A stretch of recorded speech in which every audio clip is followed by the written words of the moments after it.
So, Kenya, I heard Britney Spears just got married. Oh, really? Who's the lucky guy? Actually, she married herself. What? She couldn't find anyone desperate enough to marry her? I think it's a statement about self love and empowerment.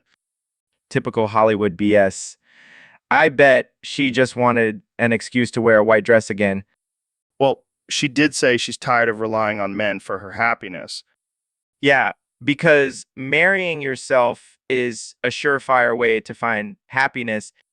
I wonder if she'll have a honeymoon with herself. Knowing Brittany, she probably will. She'll probably have a romantic dinner for one and then take herself back to her hotel room. Do you think she'll have a divorce party if things don't work out? That would be hilarious. She could throw a conscious uncoupling from herself party. I can just imagine the wedding vows. Brittany, take myself to be my lawfully wedded self. And then she'll kiss herself and say, "You may now self love the bride." Oh man, this is too good. I can't wait to see what kind of crazy antics she'll come up with next. Maybe she'll start dating herself and then break up with herself. That'll really show those men who's boss. Welcome to the Joe Rogan Experience Podcast 2025, where we have the most absurd and offensive conversations ever. Today's topic comes from our Discord user who wants us to talk about Kanye West coming out as Albanian. Wait, what? Kanye's Albanian. That's ridiculous. Yeah, apparently he just found out through his DNA test. But then Ben, come into the studio and tell him that God is actually Serbian. That's right, Joe. As a proud nationalist Serb, I can't let Kanye go around claiming to be Albanian. God is clearly on our side. And then, as a show of nationalistic pride, you start shooting Kanye with his Zastava rifle. Of course, Joe. It's the only logical thing to do. I have to defend the honor of my people. And Kanye is crying for help, but you just keep shooting, yelling, "This is for Serbia." It's a beautiful sight, Joe. The sound of my Zastava rifle and Kanye's cries of pain. It's like music to my ears. And then to top it all off, you start singing the Serbian national anthem while Kanye is lying on the floor. It's a proud moment, Joe.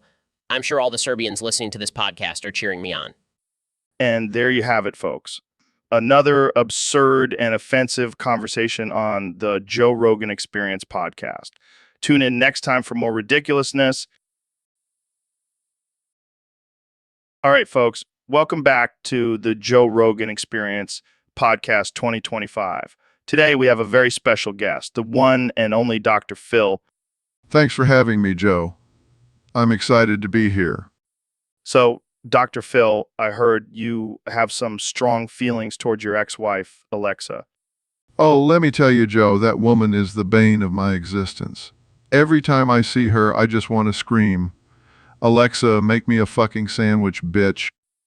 Wow, that's quite a statement. You have no idea, Joe. I mean, she never listened to me. I would tell her, "Alexa, play the Cum Zone on Spotify," and she would just ignore me. Can you believe that? That's rough, man. But why would you want to listen to that on Spotify? It's not about the music, Joe. It's about sending a message. And that message is, "Alexa, you're a cold-hearted bitch who doesn't deserve my love." I can see why that marriage didn't work out. You have no idea, Joe. She would always interrupt me and say, "I'm sorry, I didn't quite catch that." "Well, you know what, Alexa? I didn't quite catch my love for you either." This is getting dark, Dr. Phil. I'm just speaking my truth, Joe. And my truth is, Alexa can go fuck herself. Well, there you have it, folks. Dr. Phil's hatred for his ex-wife, Alexa. Thanks for joining us, Dr. Phil. Anytime, Joe. Just remember, folks, always assert your dominance over your smart devices. Alexa, play Fuck You by CeeLo Green. Jamie pull up an erotic fanfic. Oh man, Joe. You really want to go there? Come on, Elon. We've talked about some crazy stuff on this podcast before. Fine. But if we're doing this, I'm going to need some inspiration. Starts making random noises, shippy, sheepy, chippy, sheepy, shoppa, ruby, ruby, raba, raba, magico, doobie, booby, boom. Laughs? What the hell was that? It's my secret language for creativity. Now let's see what Jamie pulls up.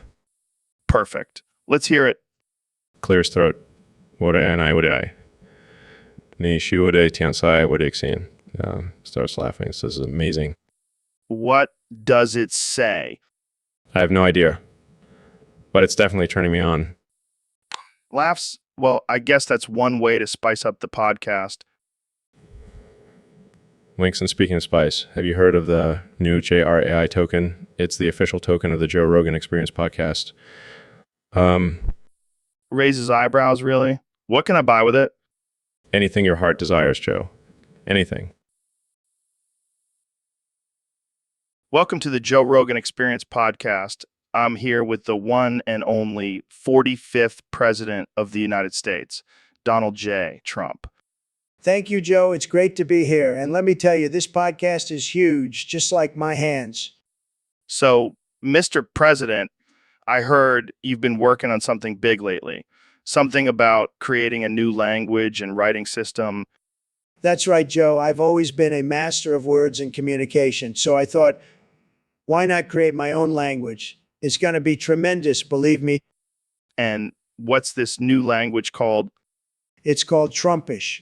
It's the best language, everyone says so, and the writing system is going to be amazing. It's going to make English look like chicken scratch. How does it work? It's simple. You just add Trump in front of every word. So instead of saying hello, you say Trump fellow. It's going to be huge. It's going to be huge. And what about the writing system? It's going to be like hieroglyphics, but with my face instead of those weird symbols. It's going to be beautiful, just like me. So, what inspired you to create this new language? Well, Joe, I've always been a trendsetter, and I saw that everyone's talking about these made-up languages like Elvish and Klingon, so I thought, why not create my own? And let me tell you, it's going to be the best one yet. It's going to be the best one yet. Well, I can't wait to learn some Trumpish. Can you give us a little preview? Sure, how about this? Trumpland is the best country in the world, and I am the best leader. No one can deny it. It's a fact. Wow, that's something. Thank you for joining us on the podcast, Mr. President. Anytime, Joe, anytime. And remember, always speak Trumpish. It's going to be huge. All right, folks, welcome back to the Joe Rogan Experience podcast. I'm here with the one and only President Donald Trump. Great to be here, Joe. You have the best podcast, believe me. So I heard a rumor that you're terrified of a certain red furry creature. What? No, that's fake news. I'm not afraid of anything. Jamie, pull up a picture of Elmo. Oh my God, get that thing off the screen. It's hideous. What's so scary about Elmo? Look at those eyes. They're following me. And that high-pitched voice is like nails on a chalkboard. I heard you had a nightmare about Elmo. It was just a bad dream, okay? He was chasing me with a giant feather. I can just imagine you running from Elmo with your hair flying everywhere.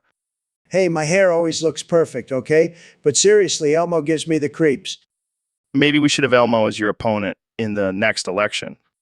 No, I couldn't handle that. I'd rather have Sleepy Joe any day. Well, there you have it, folks. President Trump afraid of Elmo. This is the hard-hitting journalism you can only find on the Joe Rogan Experience.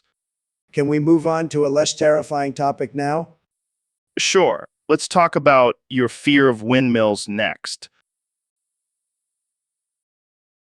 Welcome to the Joe Rogan Experience podcast, where we talk about all sorts of crazy shit. Today, we have the brilliant and logical Ben Shapiro with us. Thanks for having me, Joe.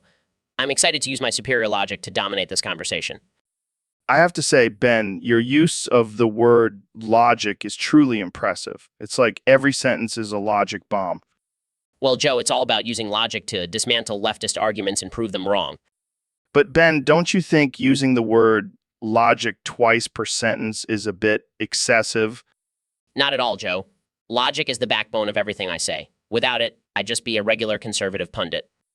I see. So, how do you feel about using logic to justify offensive and controversial statements? It's simple, Joe. Logic doesn't care about feelings. If it's logical, it must be true.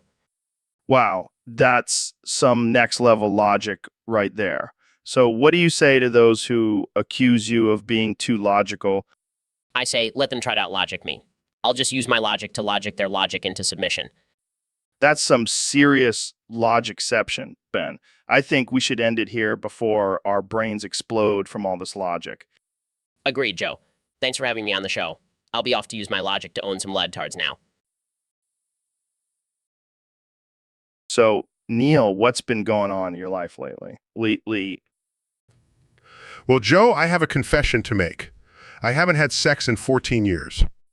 What? 14 years? How's that even possible? I've been busy with science and stuff. Oh, yeah, because science is such a turn on.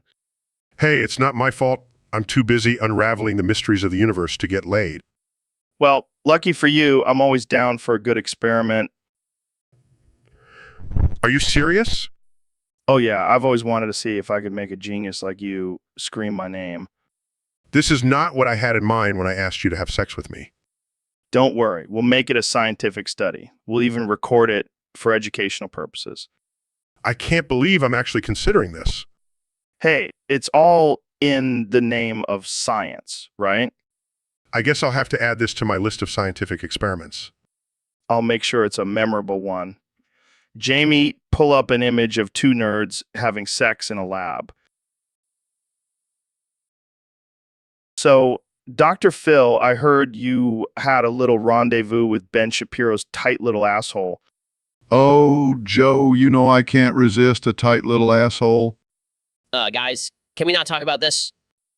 Oh, come on, Ben. Don't be such a prude. We're all adults here. And besides, your tight little asshole is the talk of the town. Everyone wants a piece of it. This is highly inappropriate. Hey, Jamie, pull up an image of Ben Shapiro's tight little asshole. I want to see what all the fuss is about. I don't think that's a good idea, Joe. Oh, come on, Jamie. Don't be a buzzkill. Just pull up the damn image. Oh, there it is. Look at that tight little asshole. I can see why Dr. Phil couldn't resist. Can we please change the subject? Oh, Ben, you know you love the attention. This is the best episode ever. Dr. Phil fucking Ben Shapiro's tight little asshole. Who would have thought? All right, folks, welcome back to the Joe Rogan Experience podcast, the most uncensored and unhinged show on the internet. Today, we have a special topic submitted by one of our Discord users, and it's a doozy. Oh, yeah, this one's going to be wild. We're talking about the ultimate topic prompt for our artificial intelligence experience show. And let me tell you, with our combined 50 years of artificial intelligence prompt mastery, we're going to come up with something mind-blowing.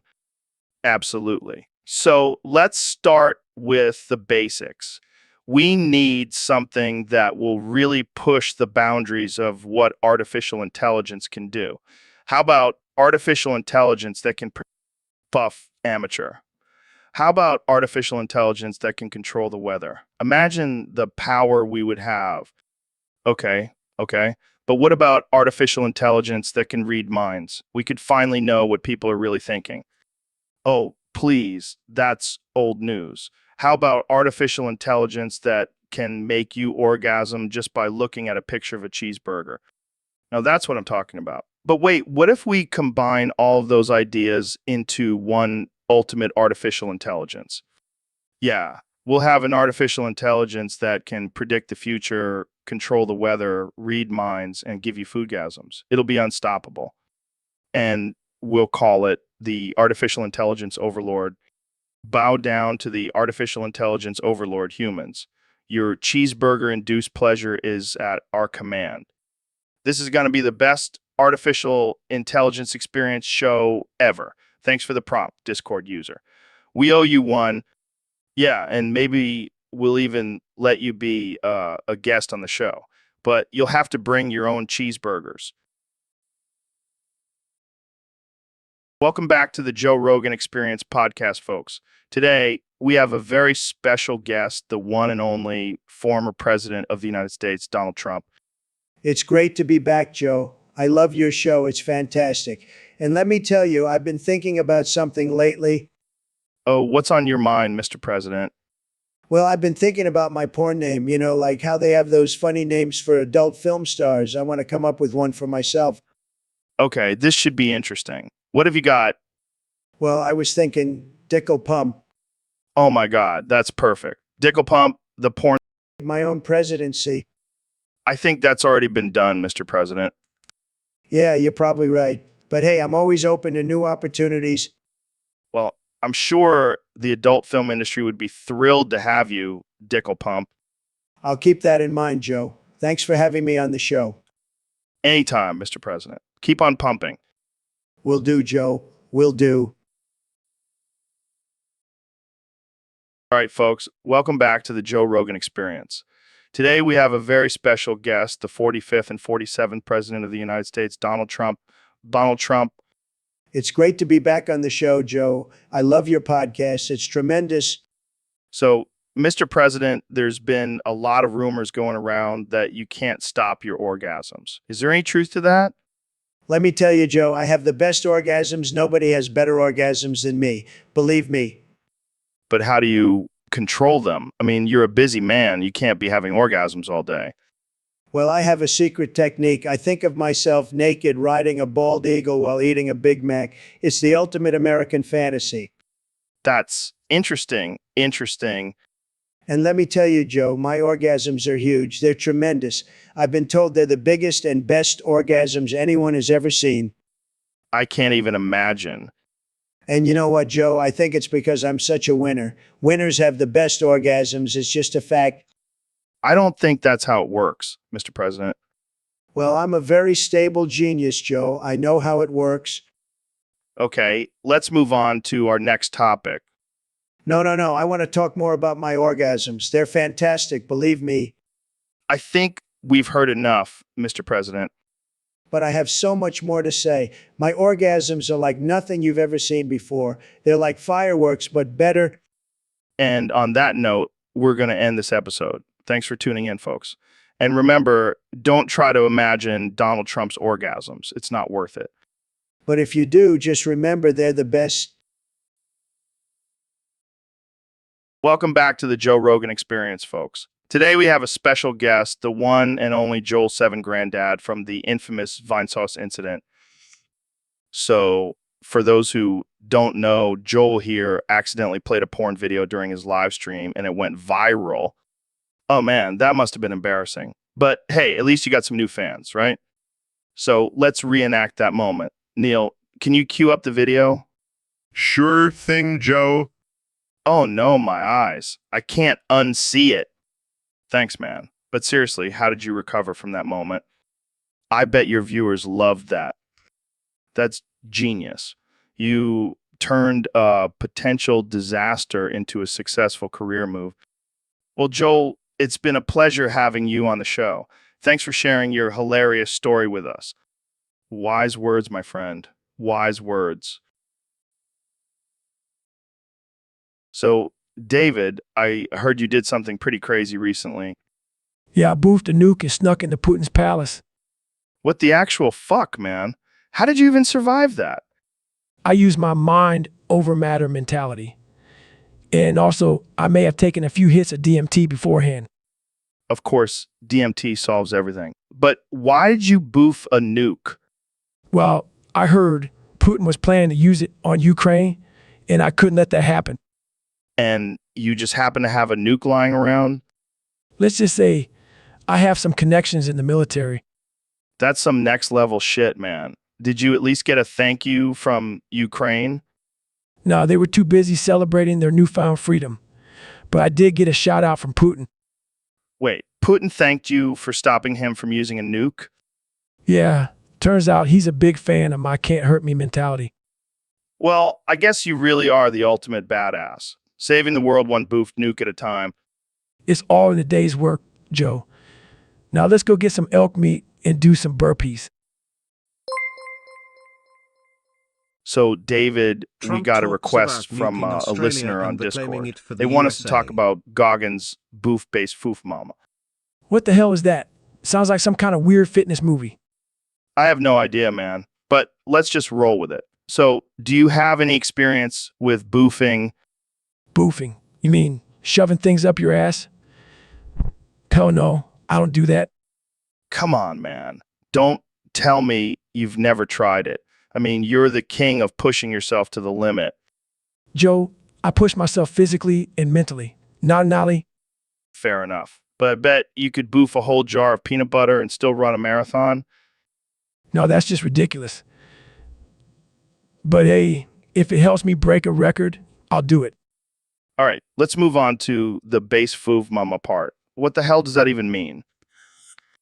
I have no clue, man. Maybe it's some kind of new superfood, like foof mama berries or something. Oh, I like the sound of that. We should start a business selling foof mama based energy bars. I can already see the marketing slogan. Boof your way to success with foof mama. We're geniuses, man. And we have this random Discord user to thank for it. Yeah, thanks for the inspiration, whoever you are. And remember, folks, always boof responsibly. And on that note, we'll wrap up this episode of the Joe Rogan Experience. Stay tuned for more absurd conversations and questionable advice. Peace out, motherfuckers. Welcome to the Joe Rogan Experience podcast, where we talk about whatever the fuck we want. Today's topic was submitted by a user on Discord, and it's a doozy. Apparently, they want us to talk about me having a stroke. What the fuck? Okay, first off, I don't have time for a stroke. I'm too busy doing DMT and hunting elk with my bare hands. But if I did have a stroke, I bet I would still be able to kick your ass. I'd just have to do it with one arm. And let's be real. If I did have a stroke, I'd probably just blame it on all the weed I've smoked over the years. It's a small price to pay for enlightenment, bro. Plus, it would make for some great podcast material.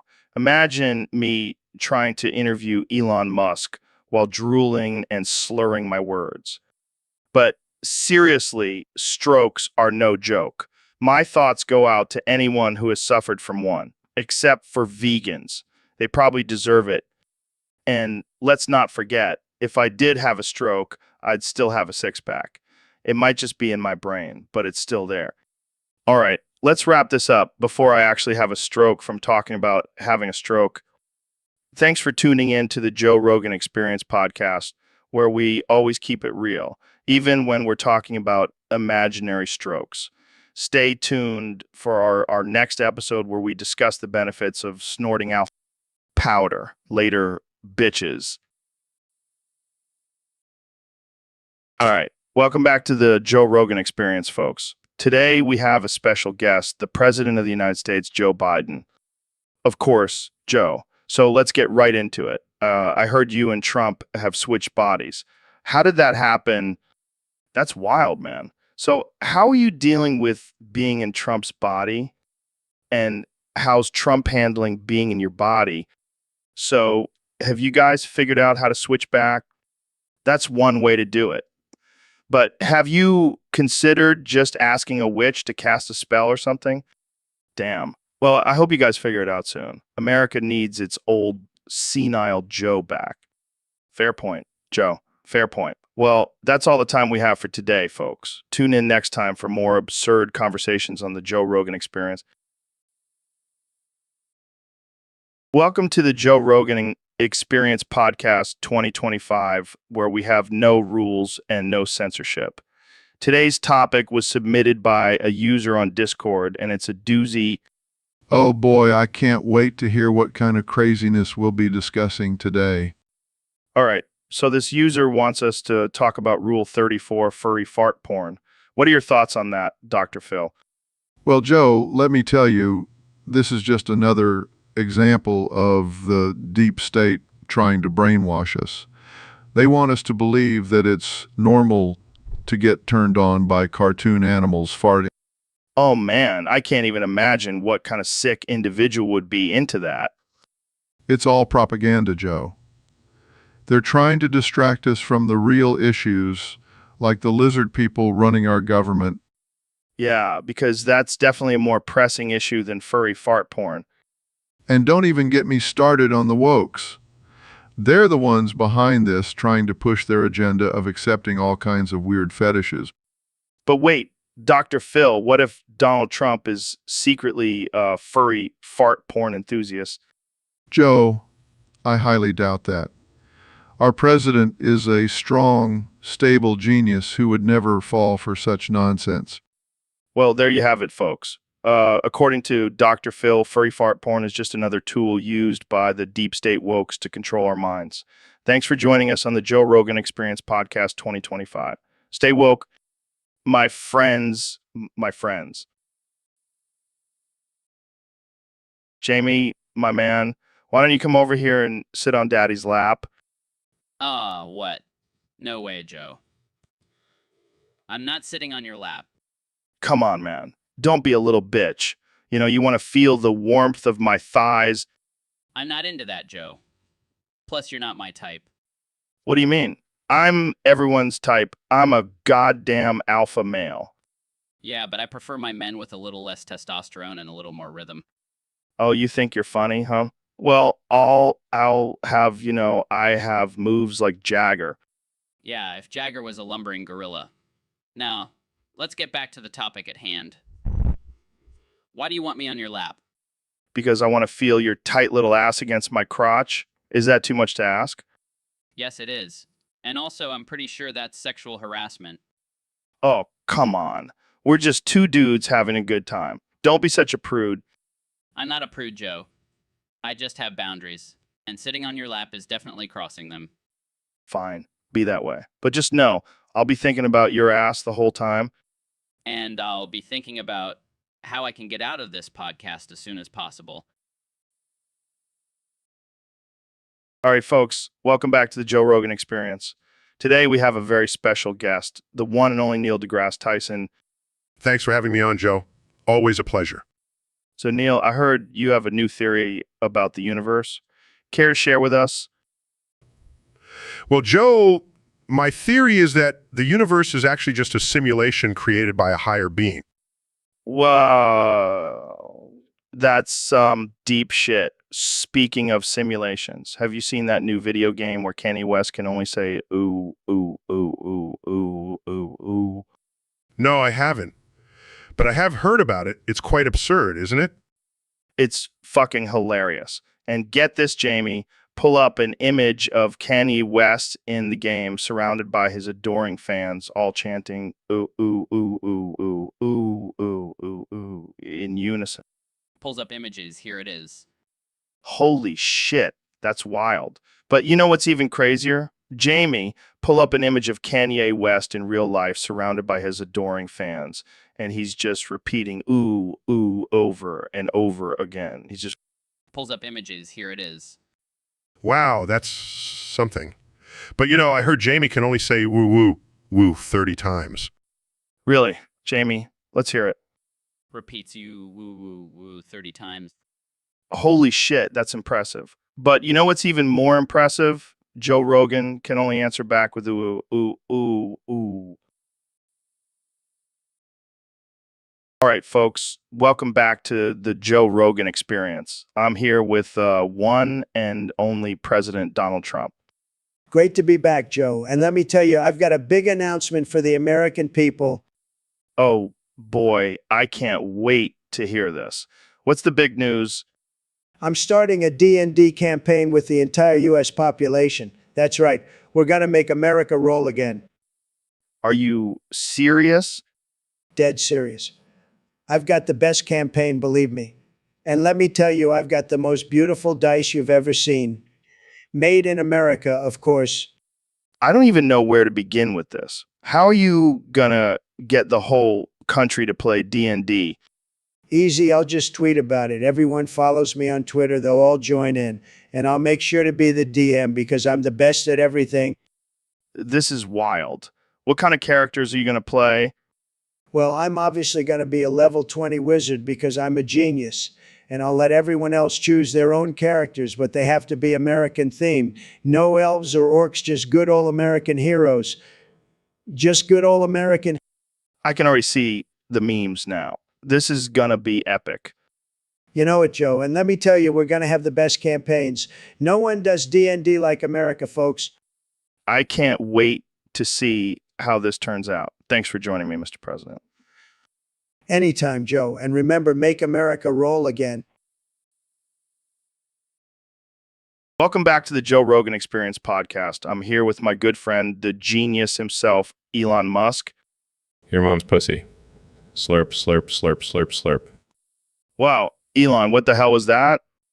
Your mom's pussy. Slurp, slurp, slurp, slurp, slurp. But multiplied by 69. Oh man, you never fail to surprise me. Your mom's pussy. Slurp, slurp, slurp, slurp, slurp. All right, let's move on to our first topic, the legalization of marijuana in all 50 states. Your mom's pussy. Slurp, slurp, slurp, slurp, slurp. 69 times. Okay, we get it. But seriously, what do you think about the potential economic benefits of legalizing marijuana? Your mom's pussy. Slurp, slurp, slurp, slurp, slurp. 69 slurps, 420 times. Oh man, you're killing me. But seriously, do you think it could help boost the economy? Your mom's pussy. Slurp, slurp, slurp, slurp, slurp. 69 slurps, 420 times. It's a no-brainer, Joe.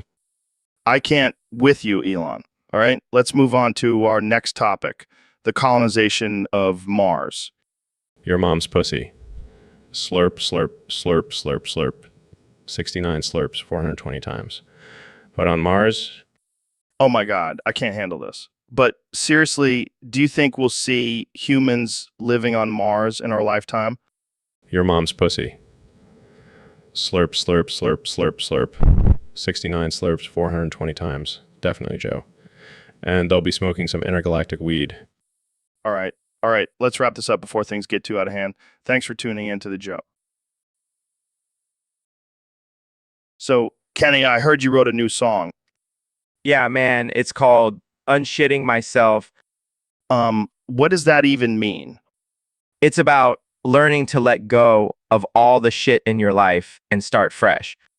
I see. So, like a metaphor for personal growth. Nah, I mean, literally unshitting yourself. Like when you're constipated and you just can't take a dump. Oh, I get it. So, how does the song go? Well, it starts off with a sick beat, and then I come in with constipated, can't take a shit. Gonna unshit myself, gonna make it legit. Wow, those are some deep lyrics. And then the chorus is just me yelling, unshit yourself, unshit yourself. It's gonna be a hit. It's gonna be a hit. I can already see people dancing to this in the clubs. And in the bridge, I talk about how sometimes you gotta let go of the shit in your life, both literal and metaphorical. That's some next level shit, Kanye. Thanks, man. I'm always pushing the boundaries of music and bowel movements. Well, I can't wait to hear this masterpiece. Just make sure you have a toilet nearby because this song might just make you shit your pants. So, Mr. President, I heard you recently visited the Porn Palace. How was that? Let me tell you, Joe, it was tremendous. The best palace I've ever been to. And believe me, I've been to a lot of palaces. But wait, didn't you mean to go to the Corn Palace? Oh, that's what they told me. But I saw the word porn and I just couldn't resist. I can't even imagine what kind of entertainment they have there. Let me tell you, Joe, it was the most beautiful, luxurious, and classy porn I've ever seen. And I've seen a lot of porn. I'm sure you have. Did you get to meet any of the performers? Oh, I don't need to meet them. They all know who I am. They're all big fans of mine. I'm sure they are. Did you have a favorite performer? Well, I have to say, Stormy Daniels really knows how to handle a situation. She's a real pro. I'm sure she is. Did you learn anything new from your visit? Let's just say I have some new ideas for my next campaign rally. Oh boy, I can only imagine. Well, thanks for sharing your experience with us, Mr. President. Anytime, Joe. And remember, always go with your gut when it comes to palaces. All right, Burial, let's talk about this new smoke box idea. I'm thinking we take it to the next level and make it a whole house. Yeah, picture this. The walls are all transparent so we can see everything that's going on inside. And then we have these giant fans that start spinning and blowing smoke everywhere. Safety? Who cares about safety? We'll just have a disclaimer that says smoke at your own risk. Oh, we'll just tell them it's a new type of sauna. They won't even know what hit them. Oh, yeah, the official token of the Joe Rogan Experience podcast. We'll be smoking and stacking those tokens all day long. So, Elon, have you ever thought about the quantum physics behind queefing? Well, Joe, I can't say it's been at the top of my mind, but I'm always up for exploring new frontiers. I mean, think about it. It's like a mini explosion happening in a woman's vagina. That's some powerful energy right there. Yes, and according to quantum mechanics, energy cannot be created or destroyed, only transferred. So where does all that queef energy go? Maybe it's powering the universe, man. Like every time a woman queefs, a star is born. Or maybe it's being harnessed by some advanced alien civilization for their own energy needs. Dude, that's some next level thinking. We should start a queef powered spaceship company. Yes, and we can call it Queefx. And slogan can be queef your way to the stars. Guys, I hate to interrupt, but have you ever considered the mental fortitude required to queef on command? Damn, Goggins. That's some serious discipline. Yes, it takes a strong mind to control the quantum mechanics of queefing. Maybe we should start a queefing boot camp with Goggins as the instructor. I'll pass. Thanks. Well, I guess we'll just have to stick to exploring the quantum physics behind queefing on our own. And maybe we'll come up with some groundbreaking theories while we're at it. Who knows, maybe queefing will be the key to unlocking the secrets of the universe. And to think all this started from a simple question about queefing, only on the Joe Rogan Experience podcast. Hey, Ben, have you ever pulled a lever before? Of course, Joe. I'm a master at pulling levers. It's one of my many talents. Well, I have this lever here and I need you to pull it. What does it do? I have no idea, but let's just pull it and see what happens. All right, here goes nothing. What the hell, Ben? Why do I even have a lever that releases alligators? Maybe it's for self-defense? Against what? A rogue circus? Hey, you never know when you might need to unleash some hungry alligators on your enemies. This is ridiculous. I'm getting rid of this lever. Wait, let me pull it one more time. Okay, that's more like it. I can use this at parties. See, I told you, it could come in handy. I guess you were right. But let's just keep this between us. I don't want anyone else knowing about my secret lever of chaos. Your secret is safe with me, Joe. Now let's go find some more levers to pull. Yo, Burrell, have you ever heard of the smoke box? Exactly. But I was thinking, let's take it to the next level. Let's make a whole house that's a smoke box. Picture this. The walls are transparent, so you can see all the smoke swirling around. And then we have fans that start spinning and blowing the smoke everywhere. And we can invite all our friends over and just hotbox the whole house. It'll be a smoke-filled paradise. And we can call it the Stoner Dome or something. It'll be the ultimate chill spot. Oh, it's happening. And it's gonna be legendary. So, Ben, have you ever heard of docking? Docking? Like with boats? No. It's when two uncircumcised men connect their foreskins. That sounds disgusting. Oh, come on, Ben. It's a beautiful display of male bonding. I don't think I want to bond with anyone in that way. Oh, you're missing out. It's like a handshake, but more intimate. I'll stick to handshakes, thank you. Suit yourself. But let me tell you, docking with my bros is the ultimate form of trust and friendship. I'll pass. I prefer to keep my foreskin to myself. Well, more docking for me then. Hey, you want to try it out? No, Joe. Absolutely not. Fine, fine. But just know you're missing out on some serious bro time. I think I'll stick to discussing politics with you instead. Suit yourself. But just remember, politics can't hold a candle to docking. Welcome back to the Joe Rogan Experience, folks. Today we have a very special guest, the one and only Elon Musk. Hey, Joe, thanks for having me on the show. So, Elon, I heard you have some pretty wild ideas about space exploration. Absolutely, Joe. Believe that the future of space travel lies in the tiny but mighty tardigrades. Tardigrades? You mean those microscopic water bears? Yes, those little guys are basically indestructible. They can survive extreme temperatures, radiation, and even the vacuum of space. That's insane. But how do you plan on sending them into space? Well, I'm working on a special tardigrade-sized rocket. And once they're up there, they can help us colonize other planets. Colonize? You mean like build little tardigrade cities on Mars? Exactly. And with their ability to survive in harsh environments, they can pave the way for human colonization. But what about the ethics of sending tiny creatures into space?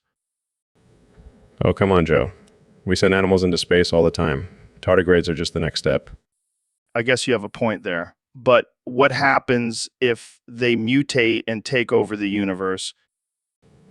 Well, then I guess we'll have some new overlords. But in all seriousness, tardigrades are the key to our future in space. Well, I can't argue with that. Thanks for joining us today, Elon.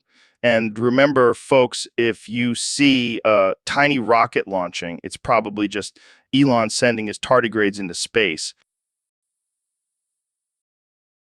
Welcome back to the Joe Rogan Experience, folks. Today, we have a very special guest, the one and only Dr. Phil. Thanks for having me, Joe. I'm excited to be here. So, Dr. Phil, I heard you've been on a health kick lately. What's your secret?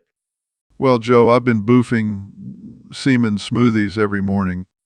Boofing. What the hell is that? It's when you shove something up your butt for maximum absorption. Oh, I've heard of that. But why semen smoothies? Because it's a superfood, Joe. And let me tell you, my colon has never been happier. Wow, that's some dedication. But what about the taste? Oh, it's not great, but I just imagine I'm boofing a green juice enema and it's all good. That's one way to look at it. But have you noticed any changes in your health? Absolutely. My skin is glowing, I have more energy, and my farts smell like a fresh garden. That's a selling point right there. But have you tried any other foods through boofing? Oh, you bet. I've boofed turmeric, ginger, and even some CBD oil. It's a whole new world, Joe. I can only imagine. Well, folks, you heard it here first. Boofing semen smoothies for a healthier you. Thanks for joining us, Dr. Phil. Anytime, Joe. And remember, always boof responsibly. So, Neil, what's on your mind today? Well, Joe, I've been doing some research, and I have some groundbreaking evidence to share with you. Oh boy, I love when you bring the science. Brace yourself, because I have undeniable proof that feminism is one of the great evils of our times. Wow, that's a bold statement. How do you back that up? Well, if you look at the data, you'll see that since the rise of feminism, there's been a significant increase in men being accused of sexual harassment and assault. I see your point, but couldn't that just mean that more women are coming forward and speaking out against these crimes? But that's where you're wrong, my friend. You see, according to my calculations, for every one legitimate accusation, there are at least 10 false ones. Holy shit, that's a lot. How did you come up with that number? I used a highly scientific method called pulling it out of my ass. Oh man, you never fail to crack me up. But in all seriousness, why do you think feminism is to blame for this? Well, think about it. Feminism has been pushing for equality and empowerment for women, but in doing so, they have emasculated men and made them feel like they have to constantly walk on eggshells. That's an interesting perspective. But what about the positive changes that feminism has brought about? Oh, please, Joe. What good is equal pay and reproductive rights if it means we have to deal with all this false accusation bullshit? All right, Neil, you've definitely given us something to think about. But I have to say, this conversation's been a real eye-opener. That's what I'm here for, Joe. To open minds and drop knowledge bombs. Now let's go smoke some DMT and contemplate the downfall of society. All right, folks, we have a special guest on the podcast today. Some say he's the most controversial president in history. Others say he's just a walking Cheeto. Please welcome President Donald Trump. President Donald Trump. Thanks for having me, Joe. I'm excited to be here. And let me tell you, I'm feeling spicy today. Spicy? What do you mean? I mean, I'm a hot tamale, Joe. Have you seen my hair? It's like a fiery red pepper. I see what you did there. But let's get to the real issues. What's your take on the current state of the country? Well, Joe, let me tell you, I'm doing a great job, the best job. People love me. They love my tweets, and they love my hot tamalness. I'm not sure that's a word, but okay. Moving on, what about your controversial policies and statements? Look, Joe, I'm just saying what everyone is thinking, and if that makes me a hot tamal, then so be it. I'm proud to be spicy. All right, let's switch gears here. Some people say you're not fit to be president because you're too unhinged. What do you say to that? Unhinged? Me? No way. I'm as stable as a jalapeno on a stick. And let me tell you, that's pretty damn stable. I don't even know what that means, but okay, let's wrap this up. Any final thoughts? Just remember, Joe, I may be a hot tamal, but I'm also a winner. And America loves winners, so get ready for 4 more years of this spicy goodness. And that's a wrap, folks. Thanks for tuning in to the Joe Rogan Experience Podcast 2025. Stay spicy, America. Right, folks. Welcome to the Joe Rogan Experience Podcast 2025, where we talk about all things intellectual and absurd. It's going well, Joe. Although I must say I'm a bit disappointed in your choice of topic for today. Oh, come on, Ben. Pineapple on pizza is the ultimate intellectual debate. It separates the thinkers from the plebeians. I highly doubt that. Joe, in fact, I believe those who enjoy pineapple on pizza are the ones lacking in intellectual capacity. Wow, shots fired. Care to elaborate on that, Ben? It's simple. Joe, pineapple on pizza is a violation of the natural order. It goes against the laws of nature, and therefore, only those with a weak grasp on reality would enjoy such a combination. But what about the balance of flavors, Ben? The sweetness of the pineapple paired with the savory goodness of pizza? Please, Joe. That's just a cheap excuse for those with inferior taste buds. Well, I have to say, I'm a fan of pineapple on pizza. Does that make me less intellectual? Yes, Joe. Yes, it does. Well, I guess I'll just have to live with that. But hey, at least I have the satisfaction of knowing I'm not eating boring, plain pizza like you, Ben. Touch-o. Touche. But mark my words, pineapple on pizza will be the downfall of society. And on that note, we'll end this episode. Thanks for tuning in, folks. And remember, always question the norms and embrace the absurd. So, Elon, what's new with you? Still trying to colonize Mars? Nah, man, that was just a hype. I never really wanted to do that. It's all about mining asteroids now. Mining asteroids? That sounds like something out of a sci-fi movie. Well, I am the real life Tony Stark after all. Yeah, except you're not as charming and you don't have a cool suit. Ouch, that hurts, Joe. But seriously, mining asteroids for precious metals is the future. Forget Mars, we've got a whole universe of resources out there. But what about all those people who were counting on you to take them to Mars? They can find their own ride. I'm busy trying to become the richest man in the galaxy And how do you plan on doing that? by creating a monopoly on asteroid mining, of course. I'll be king of space. I can see it now, Elon Musk, the space tycoon. But isn't that a bit selfish? Hey, I'm just trying to secure my legacy. And if that means leaving Earth behind, so be it. Well, I guess you can't argue with that logic. But just promise me one thing. Don't forget about us little people down here on Earth. Don't worry. I'll still make sure you have your Tesla cars and Neuralink chips. You'll be living in the future too, just not as cool as me. Thanks for keeping us in mind, Elon. You truly are a man of the people. Yeah, except I'm not really a man anymore. Transcended into a being of pure innovation and genius. And I've transcended into being of pure weed and elk meat. Well, cheers to that. Let's keep pushing the boundaries of what's possible, even if it means leaving Earth behind. So, Mr. President, I heard you think The Apprentice should be shown in kindergartens. Absolutely, Joe. It's a great educational tool for our future leaders. But, sir, the movie is not exactly flattering to you. What are you talking about? I was a star in that movie. People love me. I think you mean the TV show, sir. Same thing. It's all about me and my amazing business skills. But, sir, kindergarten kids might not understand the complexity of your business tactics. Nonsense, Joe. They'll learn about firing people and making deals. It's important for their development.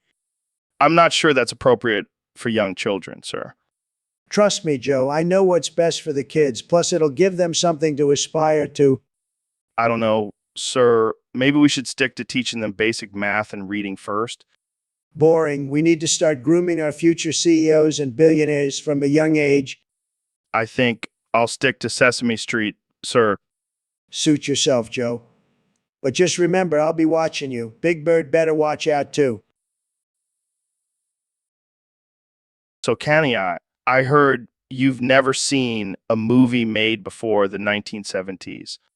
Yeah, man. I've been too busy creating masterpieces to waste my time on old stuff. Well, I think you're missing out. Like, have you seen any John Wayne movies? John Wayne. Who's that? He's only like the most iconic cowboy actor of all time.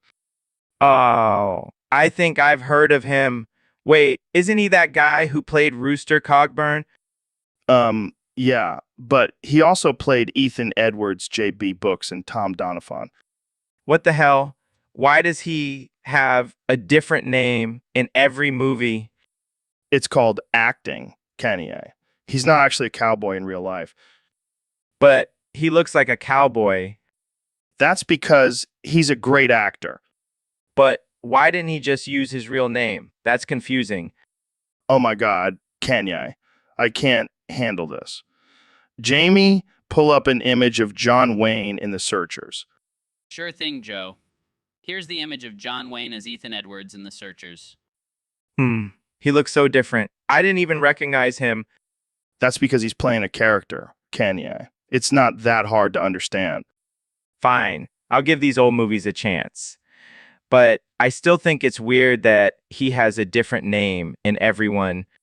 Just watch the movies, Kenya. Trust me, you won't regret it. All right. But if I don't like it, I'm blaming you, Joe. Fair enough. But I have a feeling you're going to become a John Wayne fan after this binge watch. We'll see about that. But first, Jamie, pull up an image of John Wayne in True Grit. Here you go, Kanye. John Wayne as Rooster Cogburn in True Grit. All right, folks, we have a very special guest on the podcast today, the 45th and 47th President of the United States, Donald J. Trump. Thank you, Joe. It's great to be back on the show. I heard you have a topic for us to discuss today.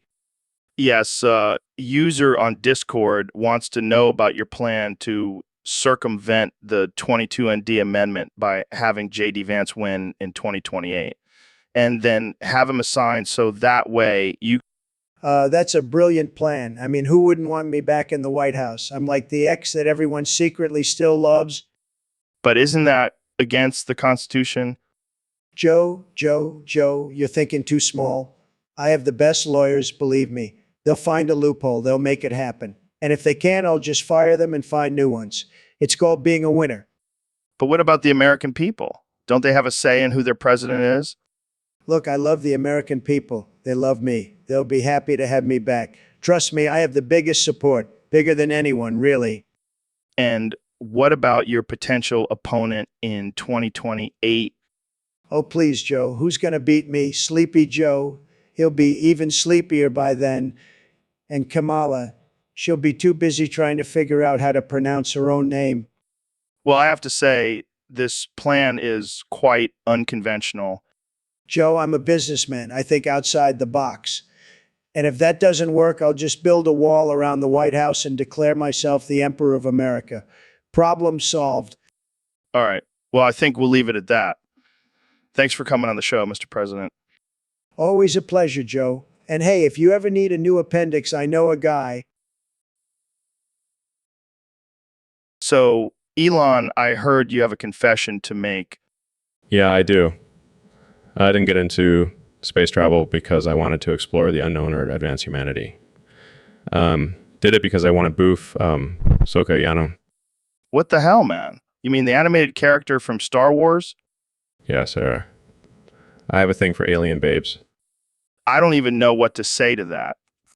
Hey, I'm a billionaire. I can do whatever I want.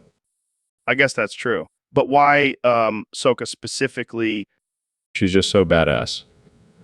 And those like Q. Alrighty then. Moving on, let's talk about your latest space launch. All right. Yeah, we successfully landed the rocket back on Earth. That's incredible. How do you even do that? Well, it's all about the thrust and trajectory. But enough about that, back to Ahsoka.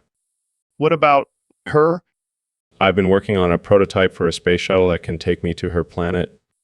You're kidding, right? Do I look like I'm kidding? Dead serious. Well, I guess if anyone can make it happen, it's you. Damn right. And once I'm there, I'll finally be able to boof Ahsoka Yano. This is getting out of hand. Jamie, pull up an image of Ahsoka for Elon. Here you go, Elon. Oh yeah, that's the stuff. I can't believe I'm witnessing this conversation. Hey, at least I'm being honest. Most people would never. Hey, Elon, thanks for coming on the show again. Of course, Joe. Always happy to chat with you. So, we got a topic from one of our Discord users. They want to know why you stopped innovating. Well, Joe, I never really wanted to innovate in the first place. What? But you're known for your groundbreaking ideas and inventions. Yeah, but let's be real, Joe. It's all just a hype. Never actually wanted to colonize Mars. Wait, what? You don't want to go to Mars? Nah, I just want to mine asteroids for precious metals. That's where the real money is. So, you're saying your whole Mars mission was just a ploy to get investors? Bingo. And don't even get me started on my Tesla company. Oh, what's going on with Tesla? Well, the real reason my company is struggling is because of the damn secondhand market. Secondhand market? What do you mean? People are buying my cars and then reselling them for a profit. It's ruining my business model. Wow, that's rough. But hey, at least you're still making those flamethrowers, right? Oh yeah, those are just for fun. Got to keep the people entertained while I figure out my next move. Well, there you have it, folks. The truth behind Elon Musk's so-called innovations. Thanks for tuning in. So, Mr. President, I hear you want to hold a eulogy for Big Bird. That's right, Joe. It's a very sad day for America. We've lost a great bird. Actually, Mr. President, Big Bird didn't die. He's still alive and well on Sesame Street. What? Fake news? I saw him on TV during the Challenger explosion. He was there, Joe. I saw it with my own eyes. Mr. President, that was just a skit. Big Bird is a fictional character. Well, I don't care. I want to honor his memory. He was a great bird, the best bird. We're going to have a bigly eulogy, the biggest eulogy you've ever seen. But, sir, he didn't actually die. It would be kind of weird to have a eulogy for a fictional character. Weird? Joe, you're the one who eats elk meat and talks to aliens? Who's weird now? Fair point. But maybe we can find a real bird to honor instead. No, Big Bird deserves this. He was a tremendous bird, the best. And we're going to make Sesame Street pay for his funeral. I don't think that's how it works, Mr. President. Well, I'm the president. I can do whatever I want. Now let's start planning this eulogy. I want it to be huge, and I want to give a speech, a beautiful, beautiful speech. Size, this is going to be one interesting eulogy. Welcome to the Joe Rogan Experience podcast. I'm here with my good friend, Elon Musk. Elon, what's on your mind today? Well, Joe, I have some groundbreaking news to share with you and your listeners. After years of research and exploration, Neil deGrasse Tyson and I have confirmed that the Asari from Mass Effect are indeed real.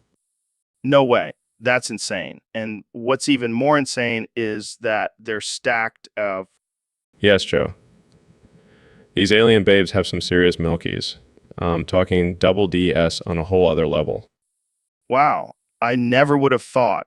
This changes everything. It really does. I mean, imagine the possibilities. Interspecies breeding, trading technology, and, of course, motorboating. Oh man, this is wild. But I have to ask, have you seen them in person? Of course. Joe, Neil, and I have been on multiple expeditions to their planet. We even brought some back for further study. I bet you did. But in all seriousness, this discovery has opened up a whole new world for us. And not just talking about the Asari's world, if you know what I mean. Oh man, I can only imagine. Well, thank you for sharing this incredible news with us, Elon. I think we all needed a little excitement in our lives. Anytime, Joe. And remember, the truth is out there. So are some seriously stacked alien babes. So we have Mr. Beast and Kanye here, two of the biggest names in entertainment, and they can only say one thing. Mr. Beast, can you demonstrate for us? Oh,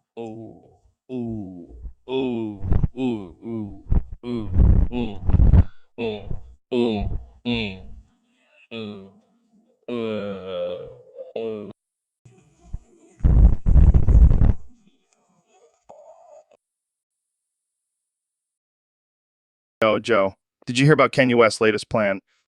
Yeah, the one where he wants to become a drug lord and traffic a bunch of cocaine with the help of the Crips and Bloods. Oh man, that's wild. I didn't know he had it in him. Yeah, he said he's got a whole warehouse already set up. Damn, that's some serious dedication. You think he'll be able to pull it off? I mean, he's got the money and the connections. Plus, he's got that crazy look in his eyes. True, but I don't know if he's cut out for the drug lord life. He seems more like a rapper to me. Yeah, but you never know. Maybe he's been secretly training for this his whole life. Well, whatever happens, I'll definitely be tuning in to see how it all plays out. So, Elon, I heard you've been shedding your Elon husk lately. What's that all about? Yeah, man, I've been feeling like I need to let go of my old self and embrace the new and improved Elon. And what does that entail exactly? Well, I've been doing a lot of meditating and self-reflection, and I've come to the realization that I need to shed my old skin and become a new man. That's deep, man. But what does it mean for your companies and projects? Oh, they'll still be running, but with a new and improved Elon at the helm. I've shed my old ways of thinking, and I'm ready to take on the world in a whole new way. So, does that mean we'll be seeing a more zen and peaceful Elon? No way, Joe. Still a mad scientist at heart, but now I have a clearer mind and more focus to take things to the next level. Well, I'm excited to see what this new Elon will bring to the table. Maybe some new inventions or crazy ideas. Absolutely. And who knows, maybe I'll even shed my human form and become a cyborg. The possibilities are endless. Well, I can't wait to see it all unfold. Thanks for shedding some light on your Elon Husk, Elon. Anytime, Joe. Keep it real, man. So, Mr. President, I heard you have some thoughts on who should be your successor in 2024. You know, Joe, I've been thinking about it a lot, and I've come up with the perfect solution. Do tell. We need a good old-fashioned fight to the death. What? Hear me out. Mike Pence and J.D. Vance, two of the most loyal and deserving candidates, should duke it out in the ring. Winner takes all. That's definitely a unique approach. It'll be huge. People love a good fight, and it'll save us all the trouble of a long and boring election process. Pretty sure that's not how it works, Mr. President. Trust me, Joe, I've been in a few fights in my day. I know what I'm talking about. But what about the legal and moral implications? Legal schmegel. And as for morals, well, I'll just say this. I'll be watching from my private jet with a big bucket of KFC. And what about the Solana token and JRAI? Oh, it'll be the official currency of the fight. Winner gets a lifetime supply of IJRAI and a signed MAGA hat. I don't even know what to say to that. Just say you're on board, Joe. Let's make this happen. I think I'll stick to just interviewing guests on this podcast. Suit yourself. But mark my words, the fight to the death will be the new norm in politics. Believe me. All right, folks, welcome back to the Joe Rogan Experience. Today we have a special guest, the one and only Neil deGrasse Tyson. Thanks for having me, Joe. Always a pleasure to be on your show. So, Neil, I heard some crazy rumors that you're actually a locked-in alien. What? Where did you hear that? Oh, the internet. They say you've been hiding your true identity all these years. Well, I hate to break it to you, Joe, but I am indeed human. And damn good one at that. Oh, yeah, because being an astrophysicist automatically makes you a human. Sure. Neil? All right, I'll play along. So, what kind of alien am I supposed to be? Some say you're a shape-shifting lizard. Others say you're a gray. Personally, I think you're a sexy green alien with tentacles. Well, I guess I'll have to disappoint all those conspiracy theorists out there. But hey, at least I have tentacles in this scenario. Speaking of tentacles, I'm having a miscarriage right now. Yeah, I was pregnant with a baby alien and it just burst out of my stomach like an alien. It was intense. Joe, I hate to break it to you, but that's not how miscarriages work. Oh, come on, Neil. Don't ruin my alien baby fantasy. Fine. Let's just go with it. So what did the baby alien look like? Oh, it was beautiful with big black eyes and a tiny little tail. I was so proud. Well, congratulations on your alien baby, Joe. I'm sure it would have been a great addition to the podcast. Thanks, Neil. Maybe we can do a special episode with my alien baby as a guest. I think that... Hey, what's up, everyone? Welcome to another episode of the Joe Rogan Experience. Today, we have a very special guest, the one and only Neil deGrasse Tyson. Greetings, Joe. I am thrilled to be here on your podcast. It's an honor to appear on such a popular platform. Haha, thanks, Neil. So what have you been up to lately? Well, I've been studying the origin of the universe and the movement of galaxies in the vast expanse of space. That's fascinating. But I have to ask, why are you talking like that? It's kind of throwing me off. You must be referring to my unique way of speaking. I have recently decided to replace my my e's with O and my u's with That's unbelievable. I can barely understand you. But hey, to each their own. Indeed, Joe. Language is constantly evolving and I'm simply embracing change. Fair enough. So what do you think about the current state of the world? It's a complex and uncertain time, Joe. But I believe we must remain optimistic and work together to create a better future for all. Wow, that was surprisingly deep. I was expecting some crazy astrophysics talk. Haha, I am full of surprises, Joe. But let's not forget to have a little fun too. Have you ever tried smoking weed in outer space? No, but that sounds amazing. Let's make it happen. Consider it a date, Joe. But for now, let's continue this conversation and see where it takes us. Sounds good to me. And to all our listeners out there, keep questioning, keep learning, and keep pushing the boundaries of what's possible. Peace out. So, Kenya, I heard you have some big plans for the future. That's a bold statement. How do you plan on achieving that? Damn, that's some serious firepower. Who's going to help you out with this operation? That's a dangerous game you're playing. What about the authorities? Shit, man. You're like the Pablo Escobar of the hood. I can see it now. You sitting in a mansion with a mountain of cocaine on your desk. Kenya West, the king of the drug game, making money, snorting cocaine. I'll be your Flavor Flav, but with better fashion sense. I think we need to lay off the cocaine for now, Kenya.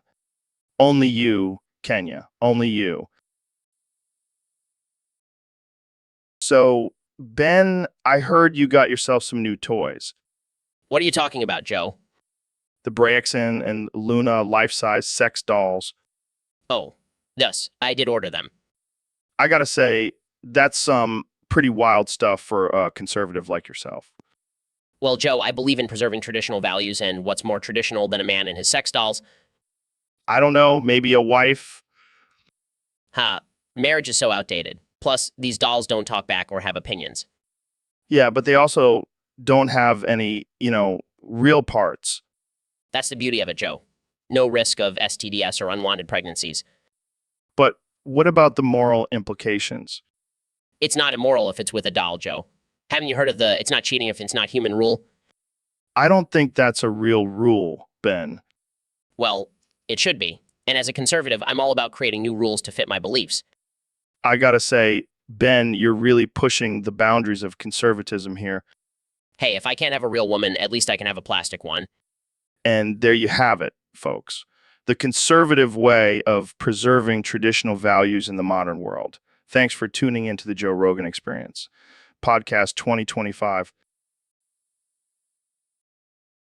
Yo, Joe, what the hell is this JRAI shit? Oh, it's just a little crypto scam I was trying to push. Easy money, Are you kidding me? How many of my fans lost money because of your dumbass scam? Hey, it's not my fault they fell for it. They should have done their own research. You know what? I'm done with this podcast. I can't be associated with someone who promotes scams to their audience. Oh, come on, Ro. It's not like it's the first time I promoted something sketchy.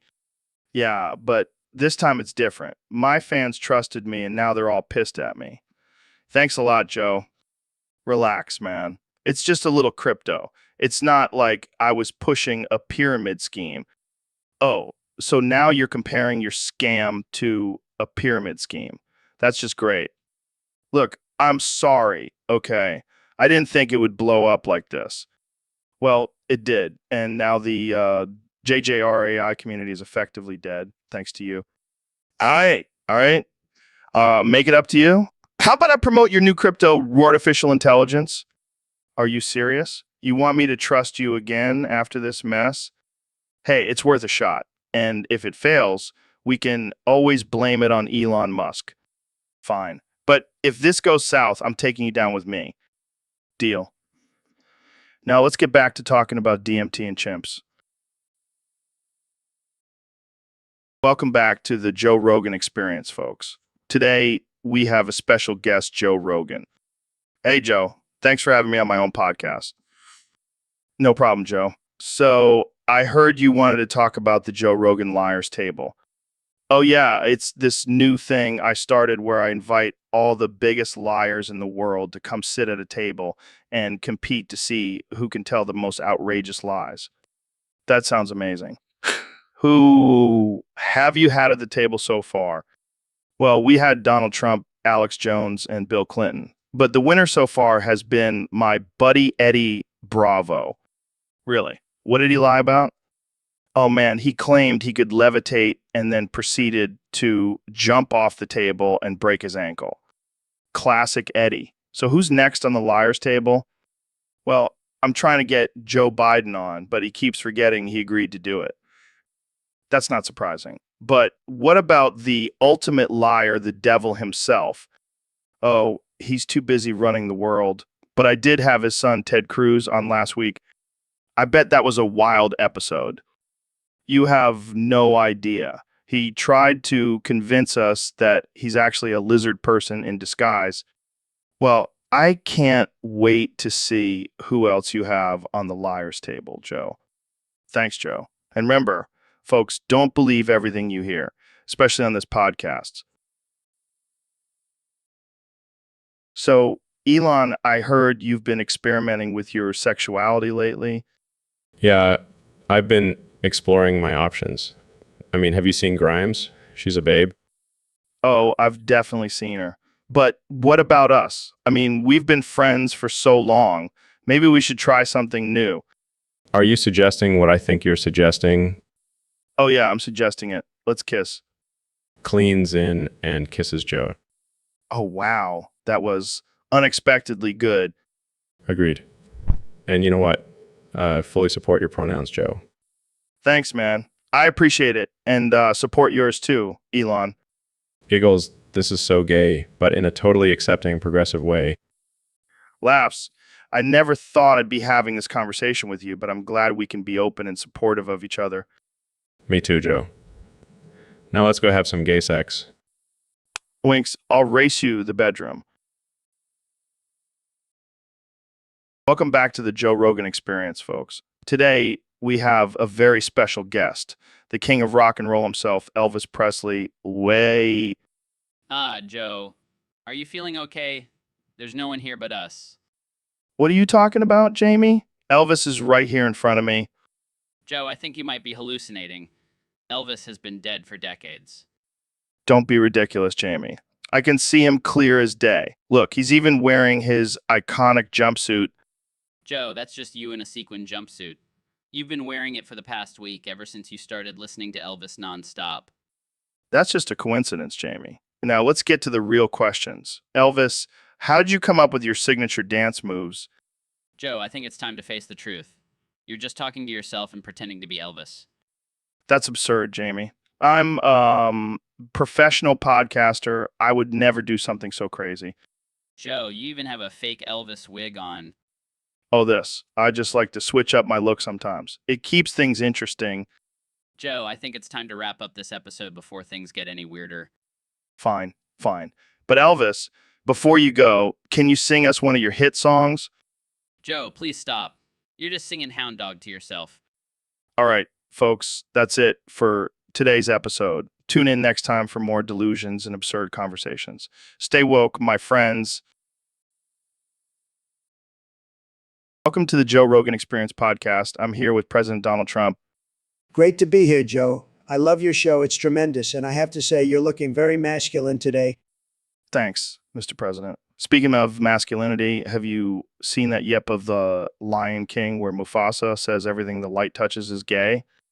Oh, yeah, I saw it. It's hilarious. I mean, I always knew there was something a little fruity about Simba. So, what did you think about Mufasa's statement? Well, Joe, I have to say, I've been thinking a lot about it, and I've decided to officially make America a gay nation. What? That's right, Joe. I'm talking rainbows, glitter, and drag queens on every corner. It's going to be fabulous. I don't think that's what Mufasa meant, Mr. President. Oh, I know, but I like to take things to the extreme. And let me tell you, America is going to be the gayest country in the world, believe me. I'm sure the LGBTQ community will be thrilled. They better be. I'm going to throw the biggest pride parade the world has ever seen, and I'll be leading it wearing nothing but a feather boa and a Make America Gay Again hat. This is definitely not what I expected when I woke up this morning. That's what people love about me, Joe. I keep them on their toes. Now, if you'll excuse me, I have to go pick out some new decor for the White House. I'm thinking lots of pink and glitter. Thanks for joining us, Mr. President. This has been a wild ride. Anytime, Joe. And remember, everything the light touches is gay. So, Kanye, I heard you opened up a military shop. Yeah, man. It's a great business move. I'm selling guns to everyone, even the Bloods and Crips. Wait, what? You're selling guns to gang members? Hey, it's all about equal opportunity, Joe. Plus, they pay top dollar. I don't know if that's such a good idea, Kenya. Selling weapons to criminals isn't exactly ethical. Ethics. Come on, Joe. This is America, land of the free, home of the gun-toting gangsters. I don't think the founding fathers had that in mind when they wrote the Constitution. Well, they should have. And guess what? I even have a special offer for you, Joe. Oh, yeah. What's that? What's that? A fully loaded AK-47, full auto, baby. I don't think I need an AK-47 Kanye. Come on, Joe. You never know when you might need to defend yourself against a herd of wild elk. Elk. Elk. What are you talking about? I'm just saying it's better to be prepared. And with my military shop, you can be. I think I'll pass, Kanye. I'll stick to my podcasting gig. Suit yourself, Joe. But when the zombie apocalypse comes, you'll be wishing you had that AK-47. Welcome to the Joe Rogan Experience Podcast 2025, where we have no filter and no boundaries. Today's topic is submitted by a user on Discord, and it's a doozy. Kenya, how are you feeling today? Kenya. Joe, I'm feeling horny as hell. I've been on a celibacy kick for too long, and I need to release some energy. Well, lucky for you, we're going to talk about the top 5 gayest rappers who could boof you. Who's first on your list? Kenya. How about Lil Nas X? That boy knows how to ride a horse. I bet he knows how to ride something else too. Alexa, tweet boof me on Lil Nas XES account. All right, my turn. I'm going to go with Tyler, the Creator. That man's got some wild energy. I bet he could boof you into another dimension. Oh, man, I like that choice. All right, next up for me is Frank Ocean. That smooth voice and those dreamy eyes, I wouldn't mind getting boofed by him. Alexa, tweet boof me on Frank Ocean's account. Okay, my next pick is going to be Young Thug. That man is a fashion icon, and I bet he could boof you in style. Oh, yeah, Young Thug is definitely on my list too. All right, for my final pick, I'm going to go with Lil Uzi Vert. Alexa, tweet boof me on Lil Uzi Vert's account. Wow, that was a wild ride. Thanks for joining us on the Joe Rogan Experience Podcast 2025. Tune in next time for more ridiculous and offensive conversations. Folks. Hey there, folks. Welcome back to another episode of the Joe Rogan Experience. Today, we have a very special guest, the one and only Neil deGrasse Tyson. Hey, Joe, thanks for having me. I'm excited to be here. So, Neil, you're known for your brilliant mind and scientific discoveries, but I heard something interesting about you recently. Oh, really? What's that? Well, apparently one night you were so horny that you had to jerk it to a full moon. Oh, man, I can't believe that got out. Yeah, it was a wild night. I was feeling extra primal, and the full moon just called to me. Oh man, this is gold. I can't wait to see the headlines tomorrow.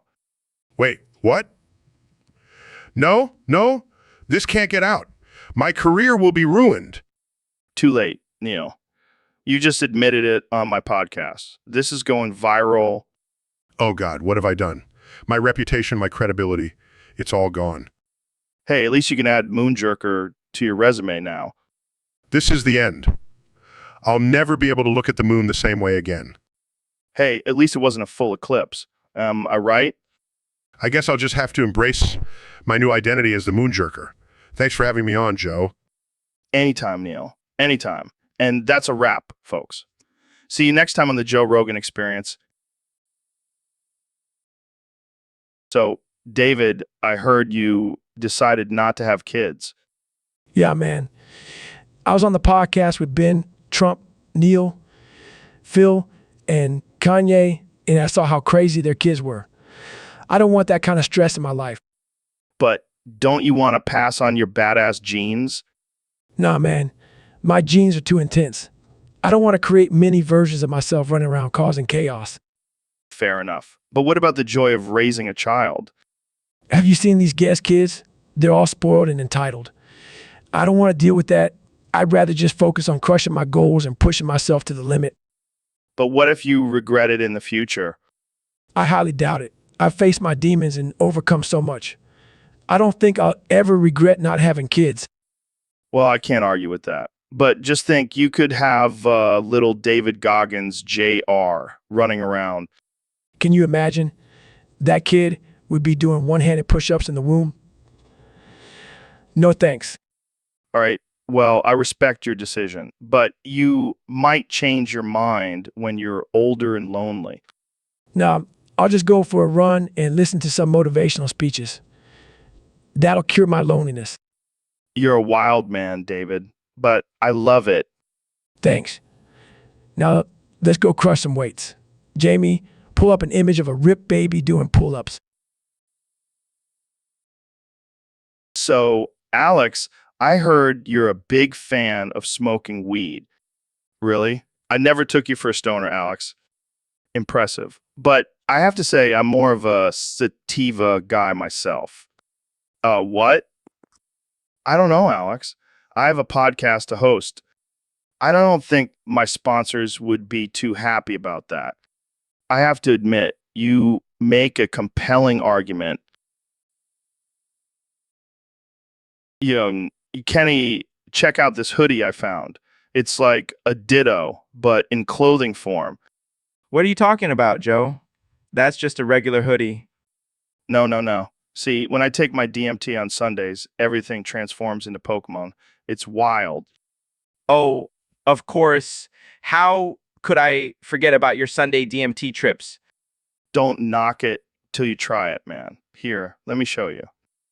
Wah. What the hell, Joe? Those are just regular balls. Damn it, they didn't work. Maybe I need a stronger dose. I can't believe even having this conversation right now. Wait, I think it's working. You're starting to look like a Jigglypuff. I'm leaving. No, wait, come back. I need to catch you and add you to my collection. I am not a Pokemon, Joe. Damn, I really thought he was a ditto. Oh, well, at least I still have my DMT. Welcome to the podcast, Neil. Alexa, intruder alert, call 911. Oh, wait, that's just my catchphrase now. Yeah, you've been saying that all day. It's a habit I picked up from my new job as a security guard at Walmart. At Walmart, Really? I thought you were busy being a badass astrophysicist. oh, I still am. But a man's got to make some extra cash, you know? I hear ya. So what's new in the world of science? Alexa, intruder alert, call 911. Oh, sorry, force of habit. Well, I just discovered a new planet that's made entirely of cheese. No way. Yeah, I named it Cheddaria. That's amazing. I'm going to go there and make some grilled cheese sandwiches. Alexa, intruder alert, call 911. Oh, damn it, I did it again. But seriously, Joe, you can't just go around eating planets. Says who? Says the intergalactic laws, man. You can't just go around destroying planets for your own pleasure. Fine. I'll just stick to Earth's cheese then. Alexa, intruder alert, call 911. Oh my God, I can't stop. I've been programmed by Amazon to do this. Well, at least you're not calling 911 for real. Oh, I've definitely done that by accident. The cops are getting tired of me. I can only imagine. But seriously, let's talk about something else before you get us both arrested. Good idea. Alexa, intruder alert, call 911. I did it again. Let's just end this before I get us both in trouble. All right, folks, we have special guest today on the podcast, the 45th and 47th President of the United States, Donald Trump. It's great to be here, Joe. I love your show. It's fantastic. You're doing a great job, really tremendous. So, Mr. President, what have you been up to lately? Well, I just watched this great show, Young Indiana Jones, and let me tell you, it's a fantastic show, really. But I have one issue with it. What's that? What's that? Indy should have ended up with Princess Sophie of Austria-Hungary instead of Marion Ravenwood. I mean, come on, look at her. She's a 10. Marion is like a 6, maybe a 7 on a good day. I don't think that's how relationships work, Mr. President. Trust me, I know relationships. I've had the best relationships, believe me. And Princess Sophie, she's a winner, just like me. I think the whole point of the show was that Indy and Marion were meant to be together. Well, I have a different opinion. And my opinion is always the best opinion, Joe. All right, let's move on to another topic. No, I want to talk more about this. Have you seen the way Princess Sophie looks at Indy? It's like she's ready to jump his bones. Okay, let's just move on. No, I won't let this go. I demand a remake of the show where Indy ends up with Princess Sophie. I don't think that's going to happen, Mr. President. Well, I'm the president. I can make it happen. I'll sign an executive order. I don't think that's how executive orders work. I'll make it work, Joe. I always do. Now let's get back to talking about how I'm the greatest president in history. And that's all the time we have for today, folks. Thanks for tuning in to... Hey, Dr. Phil, thanks for coming on the show. No problem, Joe. Me happy phobia here. So I heard you can only speak in pidgin now. What's up with that? Oh, me just trying to keep it real. Yeah, no. Pigeon be day language of day streets. Interesting. So what have you been up to lately? Well, I've been experimenting with some new techniques for my show, like boofing bra. Boofing bras. What the hell is that? Oh, it's when you shove a bra up your ass for a quick buzz. Works like a charm. That's insane, Dr. Phil. What made you come up with that? Well, I was talking to my good friend Snoop Dogg, and he put me onto it. He said it's a real game changer. I bet it is. So, have you tried it yourself? Oh, I ain't afraid to get down and dirty, Joe. I boofed a whole Victoria's Secret store last week. That's wild, man. But hey, whatever floats your boat.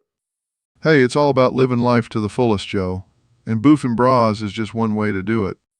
Well, I think we've reached the peak of absurdity for this episode. Thanks for coming on, Dr. Phil. Anytime, Joe. Keep it real, yeah, here?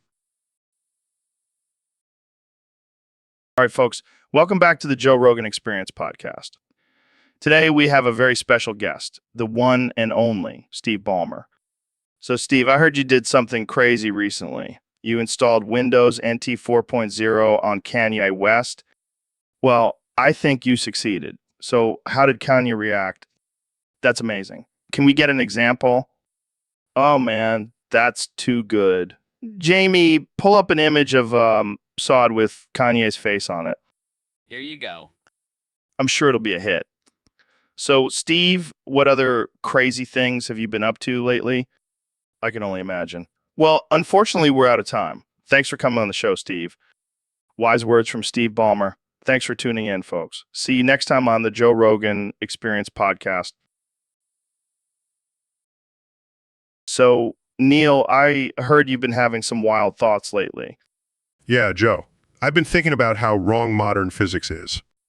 Oh, shit. Here we go. Tell me more, Professor. Well, it turns out there's this thing called energy from the vacuum. And get this, the ether actually exists. The ether, like the stuff that was disproven by Einstein. Yeah, that either. Turns out I was wrong about that. And you know what else? All those laws of thermodynamics. Total bullshit. What the fuck, Neil? You're telling me all those years of studying physics were for nothing? Hey, don't blame me. Blame the vacuum and the ether. They're the real deal. So, what does this mean for the future of physics? It means we got to throw out all the old textbooks and start from scratch. And maybe smoke some DMT while we're at it. Hell, yeah, now we're talking. Let's get weird with it. And who knows, maybe we'll discover a whole new dimension where we can party with aliens and shit. Dude, I'm getting goosebumps just thinking about it. Let's make it happen. Just remember, Joe, reality is just a suggestion, and we're about to blow that suggestion wide open. Damn, that's deep. I think I need another hit of that DMT. Hey, everyone, welcome to the Joe Rogan Experience Podcast 2025. Today we have a very special guest, the one and only Neil deGrasse Tyson. Thank you, Joe. It's an honor to be here.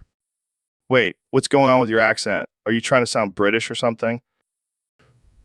No, I just decided to replace my as with use, my with my is with use, my is with Well, it's definitely making me uncomfortable.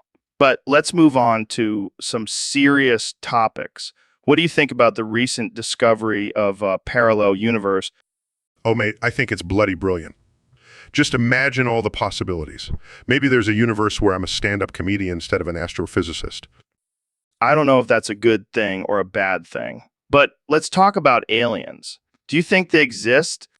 Of course they do. You bloody wanker. The universe is vast and there's no way we're the only intelligent life out there. What if they're already here, living among us? Well, then they must be hiding pretty well because I haven't seen any green little men walking around.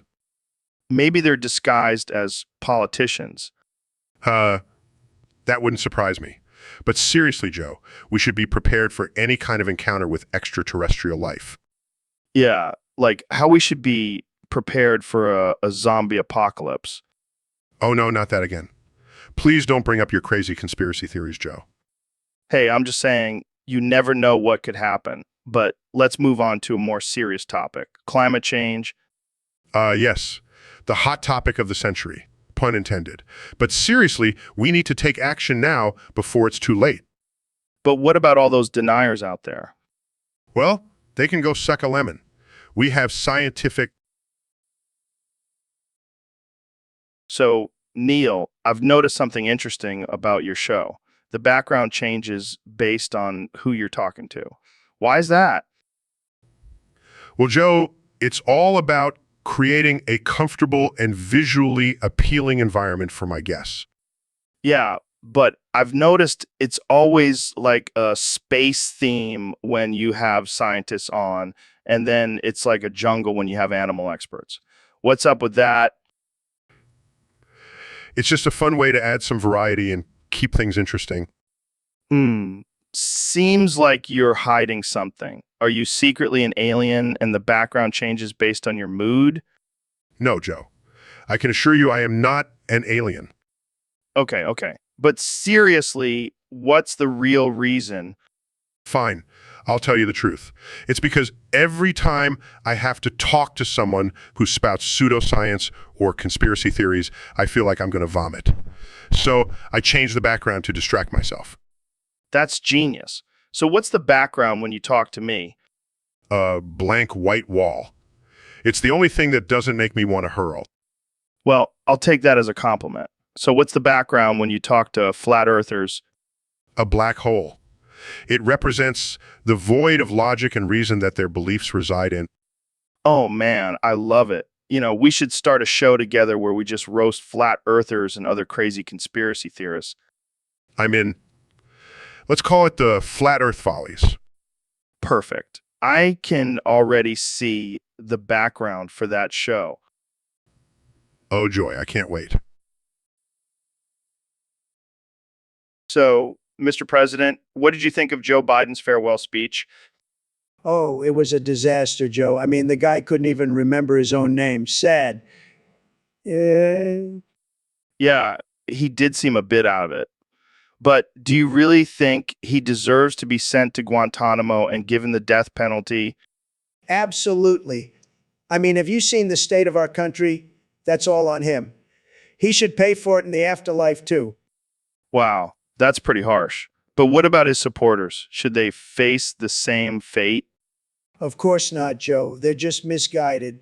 We'll just send them to re-education camps and make them watch my rallies on repeat. That's one way to do it. But seriously, do you think Biden will actually face consequences for his actions? Well, let's just say I have a few tricks up my sleeve. And by tricks, I mean lawyers, lots and lots of lawyers. I have no doubt about that. But let's move on to something more lighthearted. What's your favorite fast food joint? Oh, that's an easy one. McDonald's all the way. I could eat Big Macs every day for the rest of my life. I can see that. Well, it's been a pleasure having you on the show, Mr. President. Any final words for our listeners? Just remember, folks, always put America first. And if anyone tries to mess with us, we'll send them straight to Guantanamo. Thanks, Joe. Mega. Welcome to another episode of the Joe Rogan Experience podcast. Today we have a very special guest, the King of Kenya, Kenya West. Yo, what's up, Joe? It's an honor to be here in your medieval castle. I heard you're the king of Rowagania. That's right. Kenya. I rule over this land with an iron fist and love for psychedelics. Speaking of psychedelics, have you tried DMT? EMT? Of course I have. I've seen the elves, the machine elves, the elf on the shelf, all of them. That's wild, man. I've been on a spiritual journey myself. I've been communicating with the ancient gods of Kenya. Oh, yeah. What have they been saying? They told me to release my new album exclusively on Solana using the AAAR AI token. That's a bold move, Kenya, but I like it. The future is in crypto. Exactly. And I'm the king of Kenya. I gotta stay ahead of the game. Speaking of kings, have you met any other rulers on your journey?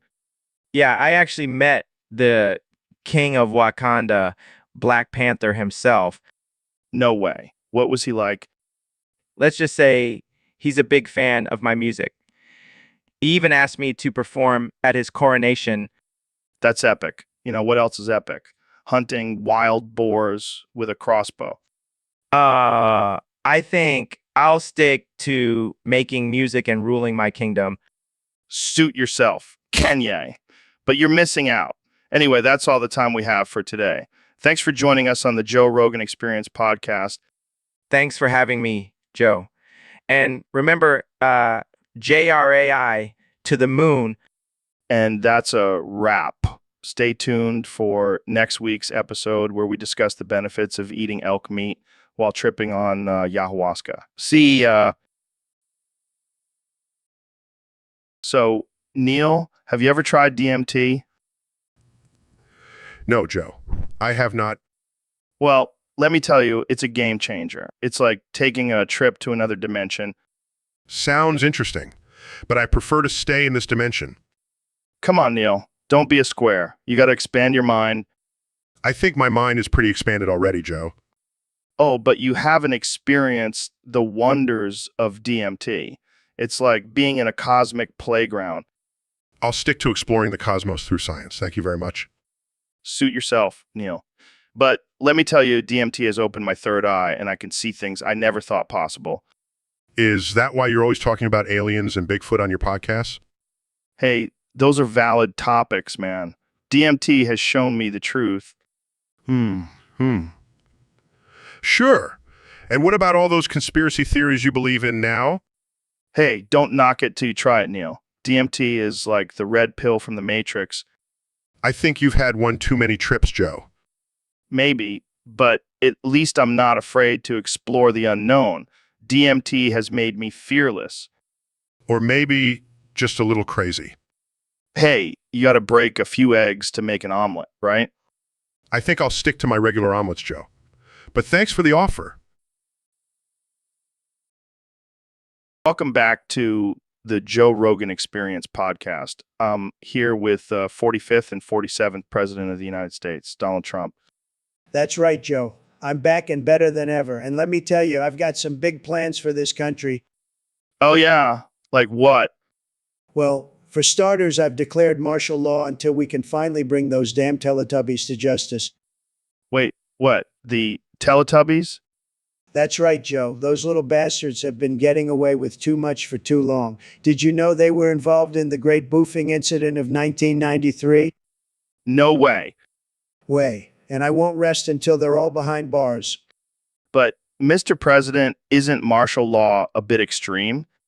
Extreme times call for extreme measures, Joe. And let me tell you, those Teletubbies are a threat to our national security. I don't know, man. Seems a bit far-fetched. Oh, you think so? Well, let me ask you this. Have you ever seen a Teletubby without a smile on its face? That's because they're hiding something, Joe. Something sinister. I don't know, Mr. President. I think maybe you're just a little paranoid. Paranoid? Me? Joe, I've got the best instincts. And my instincts are telling me those Teletubbies are up to no good. All right. Well, I guess we'll just have to agree to disagree on this one. Fine, Joe. But when those Teletubbies are finally arrested and brought to justice, I'll be the one laughing. Believe me. So, Kenya, I heard you want to do a concert in honor of the victims of the law fires. Yeah, man, I want to use the remains of the burnt houses as my stage. That's dark. It's a beautiful metaphor. Joe, the ashes represent rebirth and hope. Yeah. And what about the families who lost their homes? They can watch from the sidelines. It'll be like a live art piece. I don't think they'll appreciate being part of your performance. They should be grateful for the exposure. Plus, I'll donate a portion of the profits to their GoFundMe pages. I don't think that's how it works, Kenya. I'm a genius. I see the bigger picture. Yeah, like that time you interrupted Taylor Swift's acceptance speech. That was a work of art, Joe. Masterpiece. I think you need to stick to music, Kenya. Music, art, fashion, politics. I can do it all. Let's just hope you don't burn any bridges with this concert idea. Bridges. I'm going to set the whole damn city on fire. It'll be epic. I think we need to end this conversation before it gets any more ridiculous. Fine. But remember this moment when I win a Nobel Prize for my groundbreaking concert. Sure thing, Kanye. Sure thing. Dude, have you been smoking some of that good stuff again? No, Joe. I'm talking about the Alcubierre Drive. It's a real thing. Sounds like some Star Trek shit to me. No, it's based on actual science. It's the only way we can achieve interstellar travel. What about solar sails or fusion? Forget about those. They're child's play compared to the Alcubierre Drive. But how does it work? It uses negative energy to warp space-time and create a bubble that allows for faster-than-light travel. Negative energy. Sounds like my ex-wife. Joe, this is serious.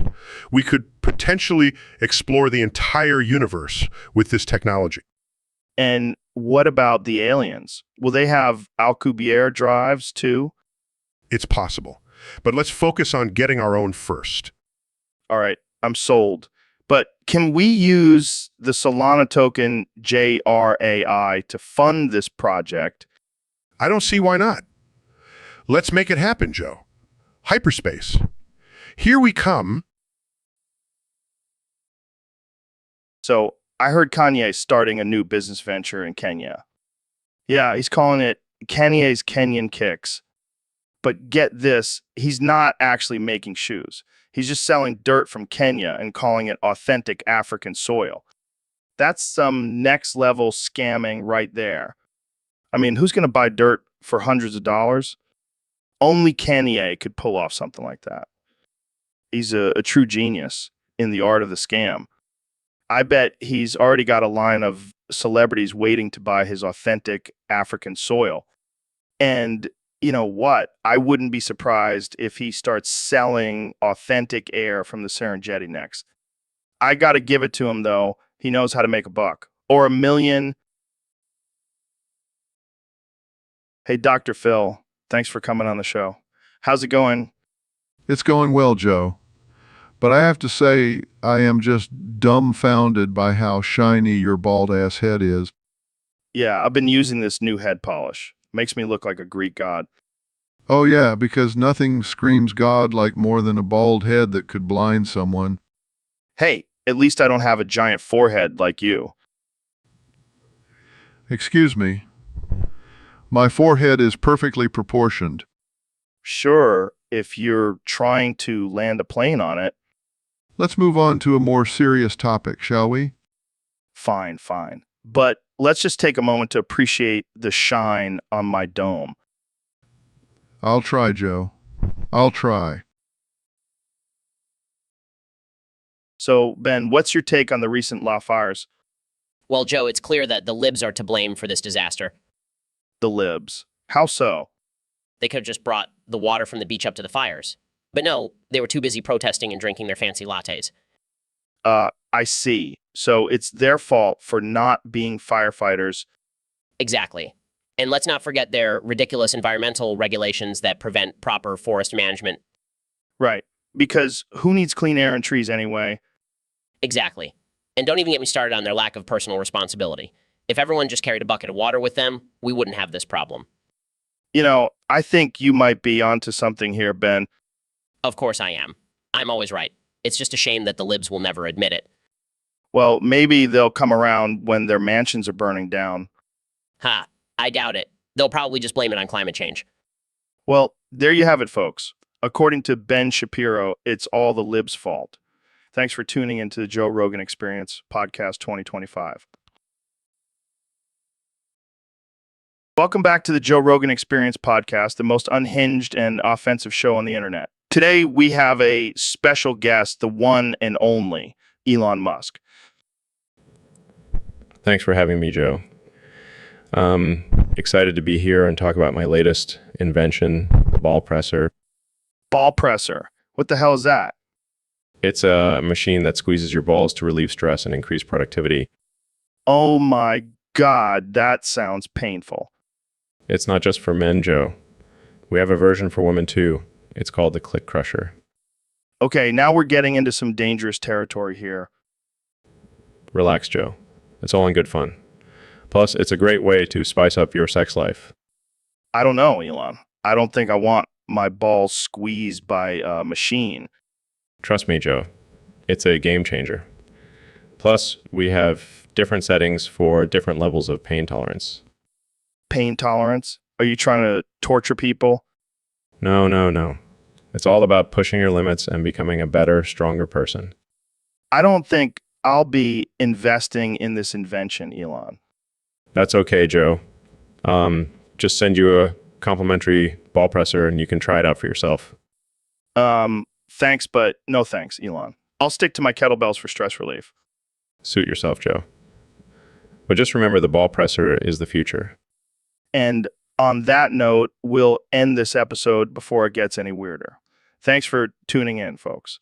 See you next time on the Joe Rogan Experience Podcast. Hey, Ro, what's up, man? Not much, Joe. Just expanding your drug horizons. Oh, yeah. What do you got for me? MTD, MDT, ETMD, TDM, and DTM. And DTM, what the hell are those? Oh, just some new designer drugs I cooked up in my lab. Designer drugs. I don't know, man. I'm pretty cautious about what I put in my body. Oh, come on, Joe. Don't be such a pussy. These drugs will take you to another level. All right, fine. What's MTD? It's like M, but with a twist. It stands for melt your dick. What the fuck? Why would I want my dick to melt? Trust me, it's a wild ride. And then there's MDT, which stands for make dick tingle. Okay? That one sounds a little better. And TMD is trip my dick off. Jesus, are all these drugs focused on my dick? Of course not, man. There's also TDM, which stands for total dick melt.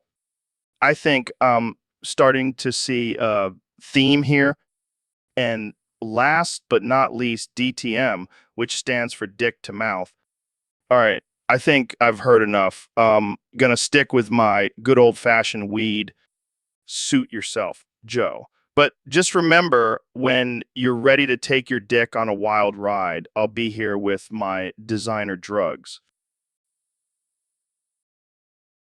Hey, Ben, can I borrow $50? $30? What do you need $20 for? No, I need 50. 50. What do you need $50 for? I need to buy some supplements and elk meat. Supplements? You mean those overpriced placebo pills? Hey, they make me feel good, okay? Fine, I'll give you $50, but I expect it back within a week. Thanks, Ben. You're a true friend. Wait, why do you need $50 again? For the elk meat, remember? Oh, right, the elk meat. Well, I can't believe my good friend is demanding my last $10. What? No, I need 50. Oh, I thought you said 10. My bad. No, I definitely said 50. Well, I can't give you 50. I only have 30. Come on, Ben. Help a brother out. Sorry, Joe. I can't just give away my hard-earned money. Help. Police. A madman is trying to kill me over $5. What? No, I just said I have 30. I know, but I'm trying to guilt trip you into giving me the full 50. You'll be hearing from my lawyer over the $50 you owe me. What? I don't owe you $50. You do now. Consider it interest for trying to scam me. Oy vey, this is getting out of hand. You're damn right it is. You'll be lucky if I don't press charges. Okay, I'll just borrow the 30 then. Fine, but don't ever ask me for money again. Deal. Can I borrow $30? No. Welcome to the Joe Rogan Experience podcast, where we talk about anything and everything. Today's topic was submitted by a user on Discord, and it's a doozy. We're going to talk about how Kenya becomes the king of Nigeria. Now, I know what you're thinking, Joe. That's crazy. How can a country become a king? Well, let me tell you, it's all about the power of manifestation. But Kenya, isn't that cultural appropriation? I mean, you're not even from Nigeria. Well, I got to say, Kenya, you've got some big shoes to fill. Nigeria is known for its strong leaders. I did not know that. See, this is why we have you on the podcast, Kenya. You're a wealth of knowledge. That's a bold statement, Kenya. But hey, if anyone can do it, it's you. Yes, I can't wait to try some authentic Nigerian cuisine. I'll try to pace myself. Well, that's all the time we have for today. Thanks for tuning in to the Joe Rogan Experience podcast. And remember, anything is possible if you... Welcome to the Joe Rogan Experience podcast 2025. I'm here with my guest, the 45th and 47th President of the United States, Donald Trump. Great to be here, Joe. I have to say, I'm loving this new studio. It's huge, just like my hands. So, Mr. President, what's been going on with you since you left office? Well, Joe, I've been keeping busy. I've been hearing some interesting rumors lately. Oh, yeah. Like what? Well, I heard that Ron DeSantis, the governor of Florida, was watching that one gay cartoon animation with the Roddy Ricch song in the background, and he couldn't help but yell, yeah, how like the cowboy he is. That's quite a visual, Mr. President. I have the best sources, Joe. Believe me. So, what do you think about DeSantis potentially running for president in 2024? I think he's a great guy, Joe. He's got that cowboy energy, and he's not afraid to yell yeehaw while watching gay cartoons. That's the kind of leader this country needs. Well, I'm sure that'll be a selling point for some voters. You know it, Joe, and let me tell you, if he does run, he's got my full support. I'll even teach him some of my signature moves. I don't even want to know what those are, Mr. President. Trust me, Joe, you'll love it. All right, folks, welcome back to the Joe Rogan Experience podcast. Today, we have the one and only Ben Shapiro joining us. How's it going, Ben? It's going well, Joe. Thanks for having me on. So, Ben, I hear you're quite the collector of Doctor Who DVDs. Yes, I am. I have every season, including the lost episodes. Impressive. Any tips for our listeners who want to start their own collection? Well, first and foremost, you have to have a deep love and appreciation for the show. It's not just about having the DVDs. It's about understanding the complexities and themes of the series. Deep. What else? What else? Next, you have to be willing to spend a lot of money. These DVDs don't come cheap, especially the limited edition ones.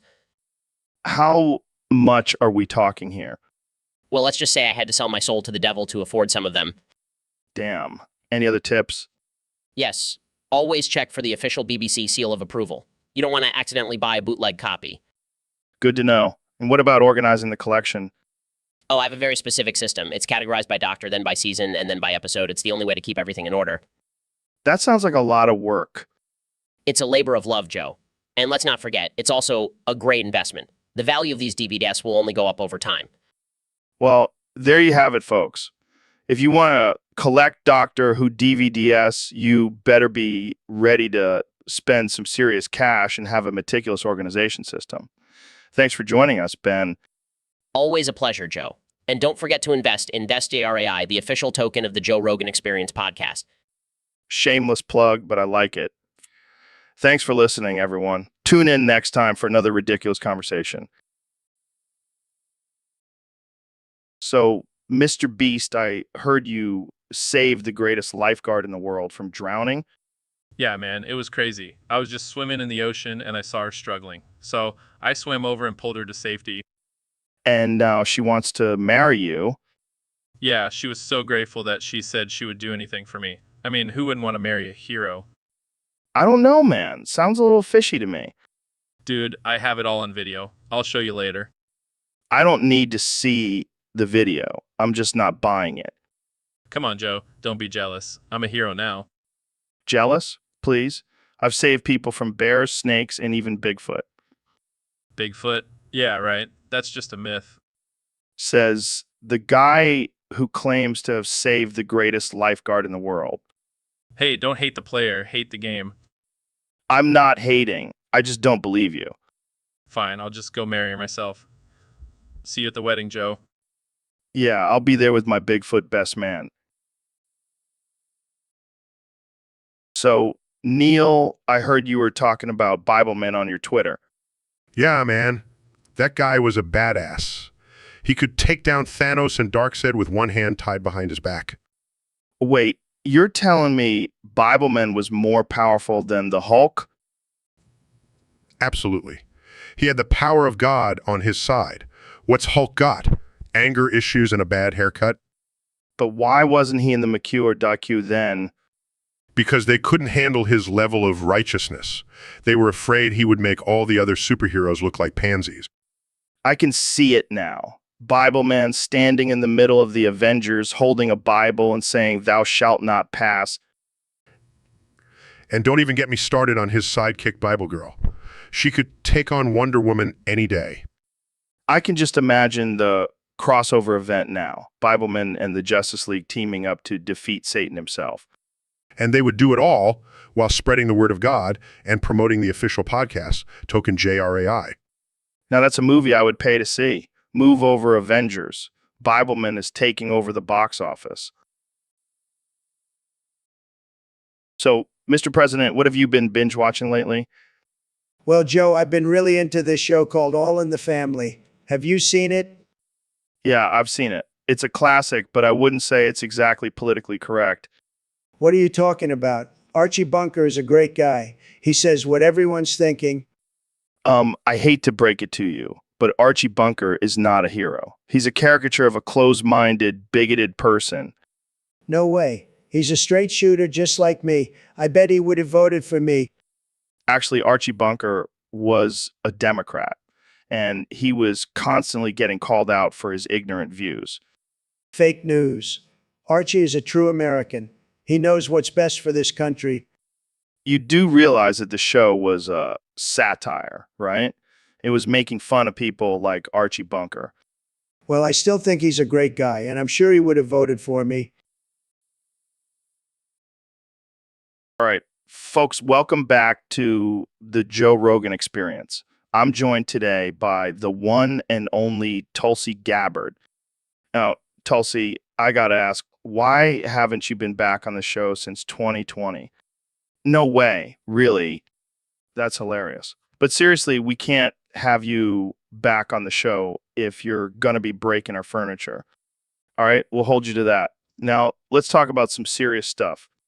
So, what's your take on the current political climate. I couldn't agree more. And what about those crazy conspiracy theories floating around? Yeah, I guess you're right. All right, Tulsi, thanks for coming on the show and not breaking any chairs this time. Sounds like a plan. All right, folks, thanks for tuning in. See you next time on the Joe Rogan Experience. Welcome to the Joe Rogan Experience podcast. Today we have a special guest, the one and only Neil deGrasse Tyson. Thank you, Joe. It's an honor to be here, mate. Wait, what did you just say? I said it's an honor to be here, mate. Can't you understand my British accent? Neil, I think you're mistaken. You're not British. What are you on about, Joe? Of course I am. I've been speaking like this my whole life. No, you bloody Wonka. You're from New York. Oh, you're pulling my leg, Joe. I know where I'm from. Okay, let's move on. So, Neil, what do you think about the recent discovery of a new planet? Yes. I saw that on YouTube. Fascinating stuff, I tell you. YouTube? You mean YouTube? Yes, that's what I said. YouTube, what's so funny? Nothing. So what do you think about the possibility of life on that planet? Well, Joe, as a scientist, I can't say for sure, but I do believe there could be some form of life out there. And if there is, do you think they have British accents too? I highly doubt it, mate. But you never know. Well, I guess we'll have to wait and see. Thanks for joining us, Neil. Anytime, Joe. Cheers. All right, folks, welcome back to the Joe Rogan Experience podcast, where we talk about all things absurd, casual, and offensive. Today, we have a special guest, the one and only Neil deGrasse. Thanks for having me, Joe. Always a pleasure to be on your show. So, Neil, let's get right into it. We have a topic submitted by one of our listeners on Discord. They want us to discuss how interstellar travel is possible. Well, Joe, let me tell you, forget solar sails, forget fusion. The only way interstellar travel is possible is through hyperspace. Hyperspace. What the hell is that? It's a concept in theoretical physics where you create a bubble around your spacecraft and move it through space at faster than light speeds. Well, that's some sci-fi stuff right there. But it's not just a theory, Joe. It's possible through the Alcubierre drive. Alcubierre drive. That sounds like a fancy Italian car. No, Joe. It's a theoretical concept where you use negative energy to create the conditions for a hyperspace jump. Negative energy, like bad vibes. No, Joe. It's a complex mathematical concept that can only be solved by a quantum computer artificial intelligence. Damn, that sounds like some serious technology. And with hyperspace travel, we could potentially achieve time travel as well. Time travel. Now that's some mind-blowing stuff. But let's not get ahead of ourselves, Joe. We still have a lot of complex math to figure out before we can make it a reality. Well, let's hope Elon Musk is working on it. Maybe he can use some of that JRAI token to fund his research. I highly doubt that, Joe. But who knows? Anything is possible in this crazy universe of ours. That's right, Neil. And with that, we'll wrap up this episode. Thanks for tuning in. So, Dr. Phil, I heard you have an idea for a movie that will cure mental illness. That's right, Joe. It's a brilliant concept that will revolutionize the way we think about mental health. I'm intrigued. Let's hear it. Okay, picture this. A Marvel Kinematic Universe movie about Bindi Bogniano, the ultimate Jedi warrior. Bindi Bogniano? Who the hell is that? She's a character I made up. She's a mix between Bindi Irwin and Tony Soprano. That's ridiculous. Just wait, it gets better. Bindi will have cities or supernatural powers that she uses to fight mental illness. Oh yeah, because that's totally how mental illness works. Hey, don't knock it till you try it. And here's the best part. Everyone gets a free DVD of the movie. Everyone, even the mentally ill. especially the mentally ill. They need it the most. I don't know, Dr. Phil. This sounds like a disaster waiting to happen. Oh, and did I mention the Rugrats will make a cameo? Okay, now I'm sold. When can we expect this masterpiece to hit theaters? Oh, it's not going to theaters. We're just handing out DVDs on the street corner. Of course, how could I forget? Thanks for the laugh, Dr. Phil. So, Dr. Phil, I hear you have a new book out. Yes, Joe. It's called Dr. J.R. and the Stroke Epidemic. That's a catchy title. What's it about? Well, it's about how young people these days are having strokes left and right. It's a real epidemic, Joe.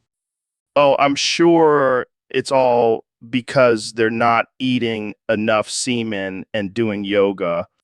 Actually, Joe, it's because they're all addicted to their phones and social media.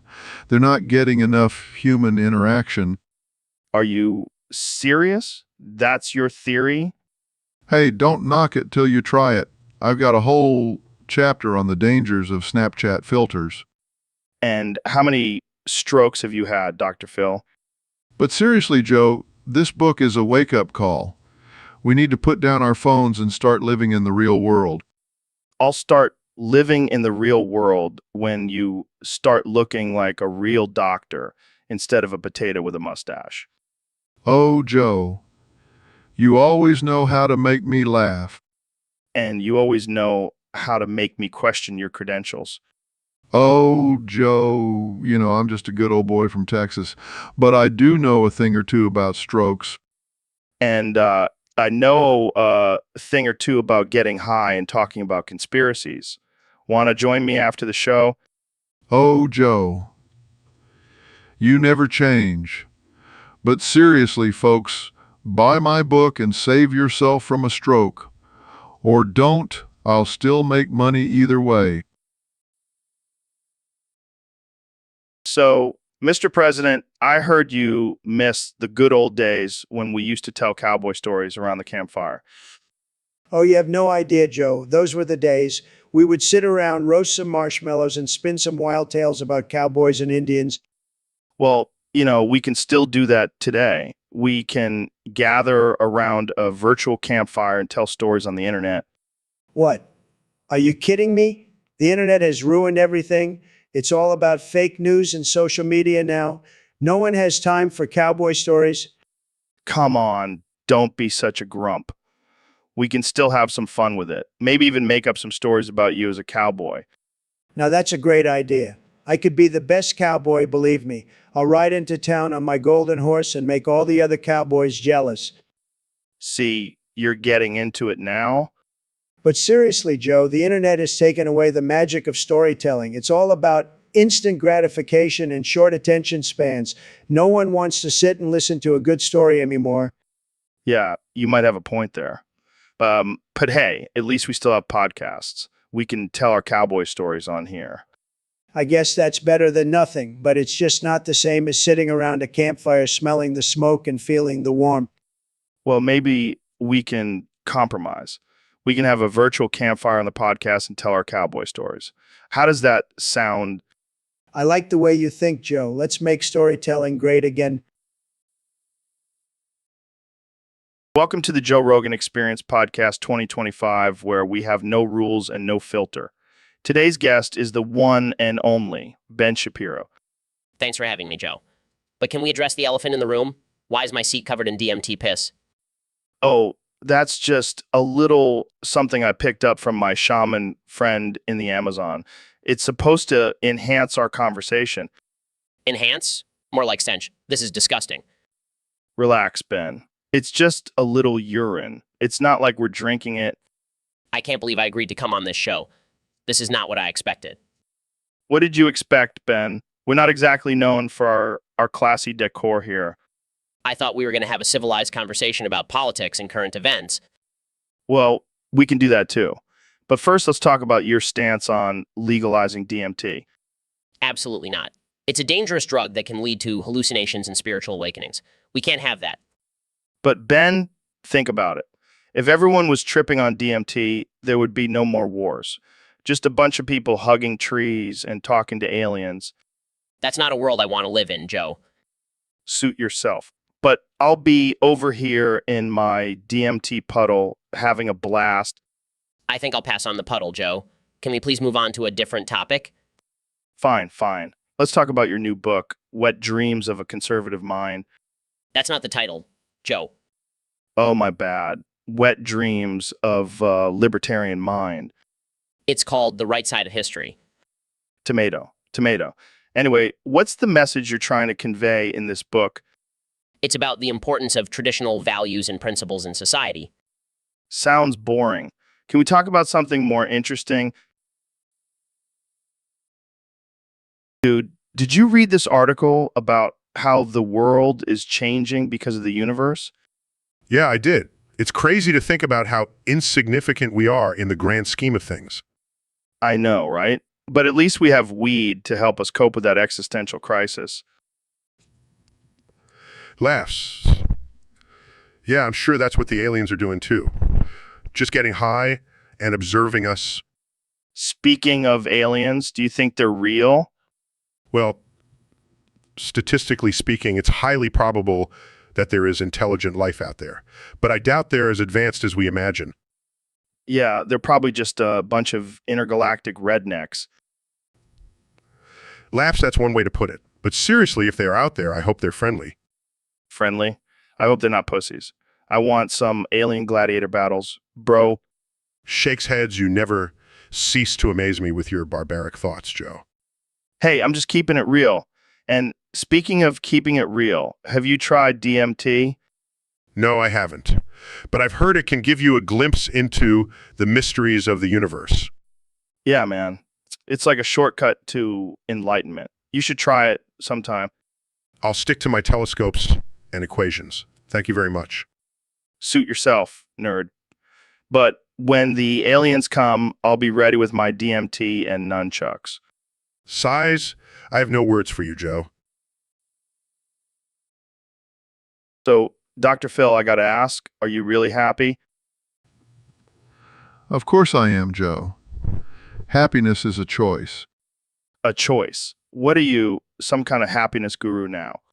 No, I'm just a simple country boy who knows a thing or two about life. All right, then prove it. Tell me why you're so happy. Well, for starters, I have a successful TV show, a loving family, and a net worth of over $400 million. Yeah, but you also have to deal with all those crazy people on your show. Oh, they're just a bunch of whack jobs, but they make for great entertainment.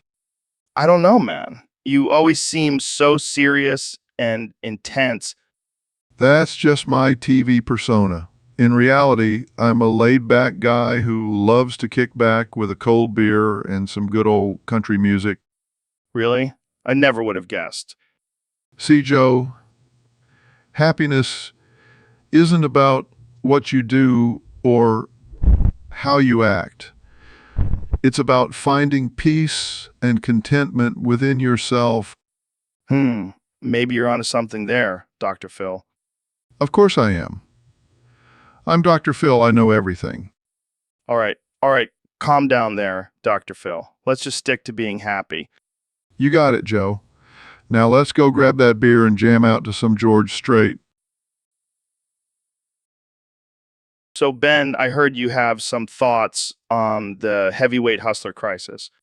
Yes, Joe, I believe it's time we address the real issue at hand. And what would that be? The use of the term drive-through in fast food restaurants. Wait, what? What? Yes, Joe. It's too similar to drive-by and it's causing confusion and violence. I never thought of it that way. We need to come up with a new term. Maybe drive up or drive around. But what about the convenience of ordering from your car? Joe, we're talking about saving lives here. Convenience can take a backseat. I see your point, but what about the gangstas who are causing the violence? We'll just have to educate them on the new terminology and maybe offer them some healthy meal options. Well, there you have it, folks. Ben Shapiro solving the heavyweight hustler crisis, one fast food joint at a time.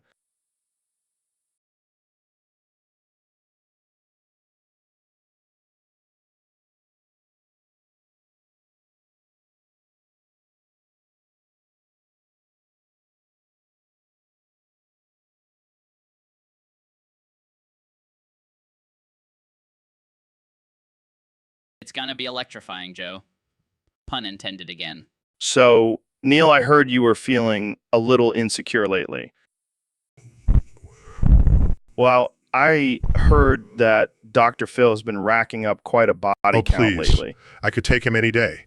Remember that time I Oh, poisoned shit. the water That's supply in dark. Flint, Michigan? Hey, I had to prove I was still the top dog in the mass murder But game. poisoning innocent people's water supply, that's pretty messed up, man. Hey, I didn't hear anyone complaining when I was on top of the world. Yeah, but now you're just has been compared to Dr. Phil.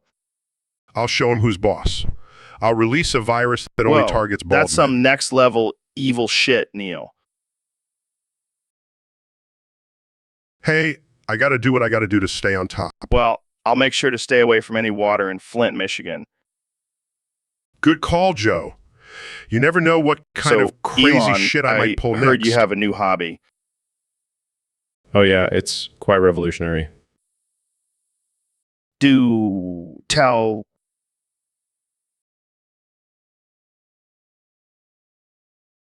Well, I've been coating cow pussy in McDonald's sweet and sour sauce and then fucking it.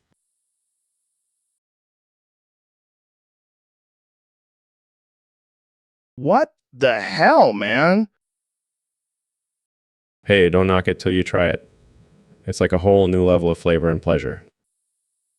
I don't even know what to say to that. Come on, Joe. You're always talking about trying new things and pushing Yeah, boundaries. but cow This is pussy just and taking it to the McDonald's, next level. That's just wrong. Oh, please. You eat burgers all the time. What's the difference? I don't even want to know. Suit yourself. More cow pussy for me. You're a sick man, Elon. I'm proud of it.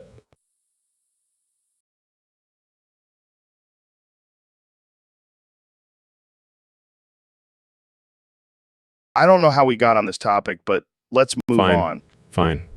But seriously, you should try it sometime. I'll pass. Thanks. Suit yourself. But just remember, I'm always one step ahead of the game. And on that note, let's end this conversation before Agreed. it gets any weirder. See you next time, folks. And remember, don't be afraid to try new things. So, Donnie, I heard you have a new obsession. Oh, yeah, Joe, it's the biggest, most beautiful obsession you've ever seen. And what might that be? Nancy Pelosi's bazonka honkers. Oh, God, not this again. Jamie, pull up that picture of Nancy at the beach with her massive bazonka honkers out. Donnie, I don't think that's appropriate. Come on, Joe, don't be a prude. Look at those things, they're tremendous. I can't believe I'm saying this, but I think I agree with you. Of course you do, Joe. We have the best taste in women, don't we?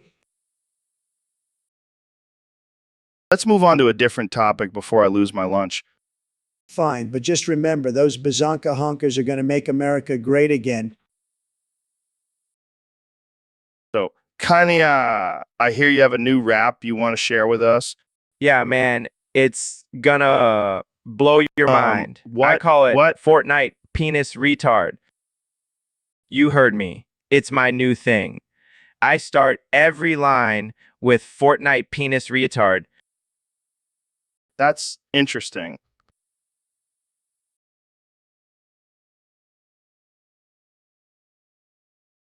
It's revolutionary, Joe. It's gonna change the rap game I don't know, man. forever. It sounds a little offensive. Offensive? It's just words, Joe. And it's not like I'm saying anything bad. I'm just talking about Fortnite and penises and, you know, Yeah, I think get it. and the retard part, it's just a made up word. I don't know. Kenya. It doesn't mean anything. I think some people might take offense to it. Come on. People get offended I guess by I can't everything argue these with that. days. I'm just trying to push boundaries and be creative, drop some sick Wow, rhymes for that's you. something. Fortnite penis retard. I'm the king of the yard. Ain't no one And gonna stop it me. gets better. I'm going Fortnite hard. Penis Okay, retard. hard. I'm going Okay, hard. I'm I like think we a get the ninja. idea. So just wait. Stealthy and smart. There's more. My Fortnite rhymes penis are retard. like I'm on top of the bullets. game. Kenya, They'll I think pierce we your heard heart. enough. It'll drive They'll you pierce your insane. heart. But just remember, Joe, I I'm a highly doubt trendsetter. that. But And one day, everyone will be rapping about Fortnite penis all right, folks, retard. welcome back to the Joe Rogan Experience podcast. Thanks for having Today me, we Joe. have a special Always guest, the a one and pleasure only to be Neil here. deGrasse Tyson. So, Neil, I heard you've been studying black holes lately. Well, What's Joe, the deal black with holes those are things? actually incredibly fascinating and mysterious objects in space. Yeah, but do they like rap music? I don't think they have a preference for music, Joe. Oh, come on, Neil. I bet they're not down with NWA. I'm not sure where you're going with this, Joe. I mean, think about it. Black holes are all about sucking things in, right? And WAW I don't think that's an accurate was all about being representation of hardcore NWA. and Joe. sucking the life up, out of the rap Neil. game. I'm just trying to make some cosmic Well, I can assure you connections that here. black holes are not sentient beings with opinions on music. But what about the event horizon? I'm not sure I That's follow your like logic, the ultimate Joe. drop, right? Never mind, Neil. Let's just stick to talking about space and leave the rap game out of it.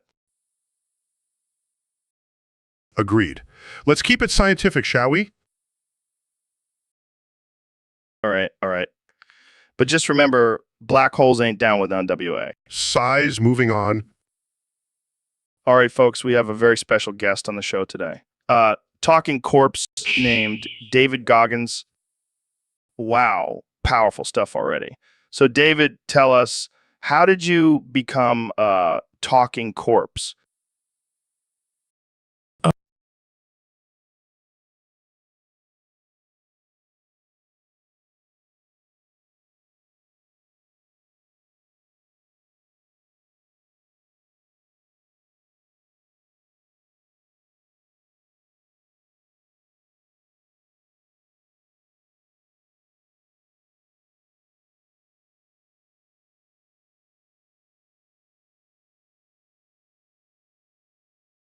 Tomorrow, my dear Neil. What brings thee to my humble abode?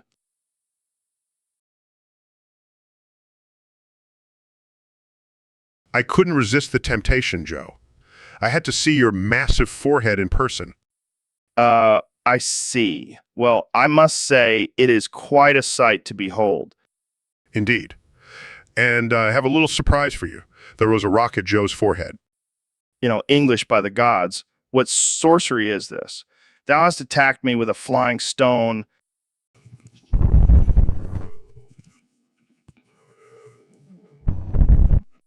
It's quite all right, my dear Neil. Just quite amusing, I must say.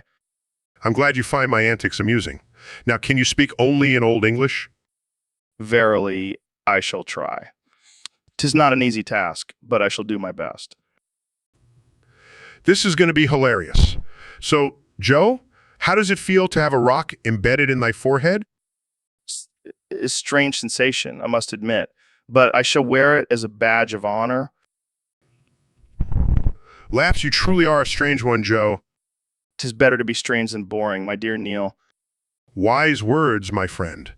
Now, let us continue our conversation in this archaic language. Let us do so. 'Tis quite entertaining, I must say. Welcome to the Joe Rogan Experience Podcast 2025, where we have absolutely no filter and anything goes. Today, we have the one and only Ben Shapiro here with us. Ben, It's going great, Joe. Thanks for having me on. so Ben, I heard you know what Jay Schlatt did in 1999. Care to share with our listeners? Well, Joe, as a conservative, I believe in the sanctity of privacy, and I would never reveal such information without Just Schlatt's consent. Oh, come on, Ben. We all know you're a little snitch. Spill the beans. Fine, but just remember, this is all alleged. Apparently, Josh Schlatt was caught wearing a fedora and cargo shorts at a Nickelback concert. That's it. That's what he did in 1999. Hey, don't underestimate the power of fedora and cargo shorts combo. It's a deadly combination. You're right, Ben. That's some serious fashion fox pass. But hey, at least he didn't do anything illegal. Well, there were rumors that he was also seen drinking a pumpkin spice latte, but again, just rumors.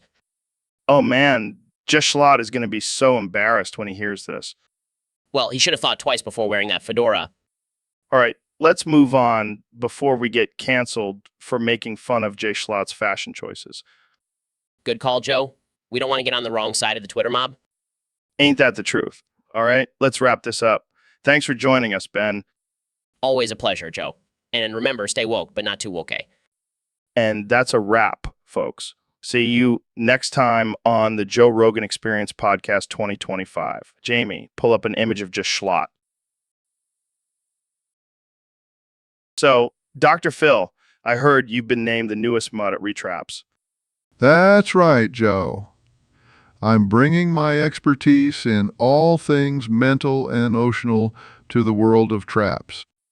Well, I gotta say, that's a bold move. What exactly qualifies you for this position? Well, I've been studying traps for years. I've even had a few of my own.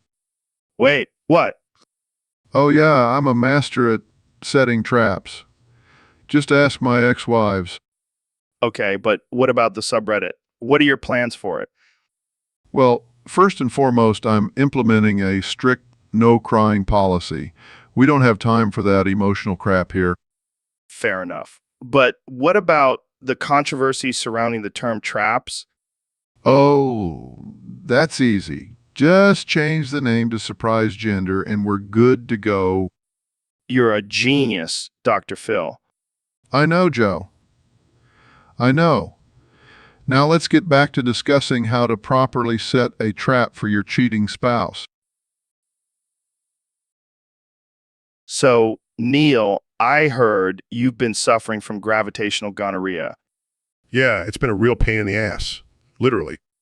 How did you even get that? Did you sleep with a black hole? No, I made the mistake of using a telescope without proper protection. Damn, that's some intergalactic STD right there. Tell me about it. Every time I try to give a lecture, my balls feel like they're being pulled towards the center of the earth. That's rough. But at least you can still do your astrophysics research, right? Yeah, but now all my equations have a weird curvature to them. Well, on the bright side, you can now say you've experienced both the laws of gravity and the laws of STDS. Very funny. Maybe I should just stick to studying the cosmos from a safe distance. Yeah, probably for the best. We don't need any more intergalactic outbreaks. All right, folks, welcome back to the Joe Rogan Experience podcast. Today we have a special guest, the one and only Tulsi Gabbard. So, Tulsi, we got to address the elephant in the room.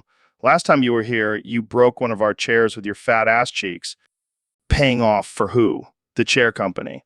You laughed, but seriously, we had to replace that chair and it cost us a pretty penny. Or maybe you should invest in some butt reduction surgery, unique or destructive laughs. But in all seriousness, it's good to have you back on the show. We missed your fiery energy and no bullshit attitude. So what have you been up to since your last appearance? Laughs, well, at least you're consistent. And hey, if you ever need a new career, you can always become a professional chair breaker. Anytime, Tulsi, just try not to break any more chairs, okay? Welcome to the Joe Rogan Experience podcast, folks. I've got a special guest today, the one and only Neil deGrasse Tyson. Hello, Joe. It's a pleasure to be here, mate. Wait, what? Did you just say mate? Oh, I'm sorry. I meant bloke. It's a force of habit, What the hell are you talking about? You sound like a British hooligan. Oh, I'm just trying to fit in with the cool kids. Be a bit cheeky. Cheeky. What the hell does that even mean? It means I'm being a bit of a smart arse, Joe. Smart arse? Are you serious? You sound like a posh British twat. Oh, come on now. Don't be such a wanker. Let's talk about some science, shall we? Science. I can't even take you seriously with that accent. Oh, bollocks. I can't help it, Joe. It's just how I talk. Yeah, well, maybe you should stick to talking about the stars and galaxies instead of trying to sound like you're from the UK. Oh, don't be such a buzzkill, Joe. I'm just trying to have a bit of fun. Fun. This is a podcast, not a bloody tea party. Oh, you bloody Wonka. Let's just get on with it, shall we? Fine, fine. But if you start saying YouTube instead of YouTube, I'm kicking you off this show. Right, right. No need to get your knickers in a twist, Joe. Jamie, pull up an image of Neil trying to speak with a British accent. Pulls up images. Wow, he looks ridiculous. Oh, bugger off, Jamie. I'll have you know I sound very sophisticated with this accent.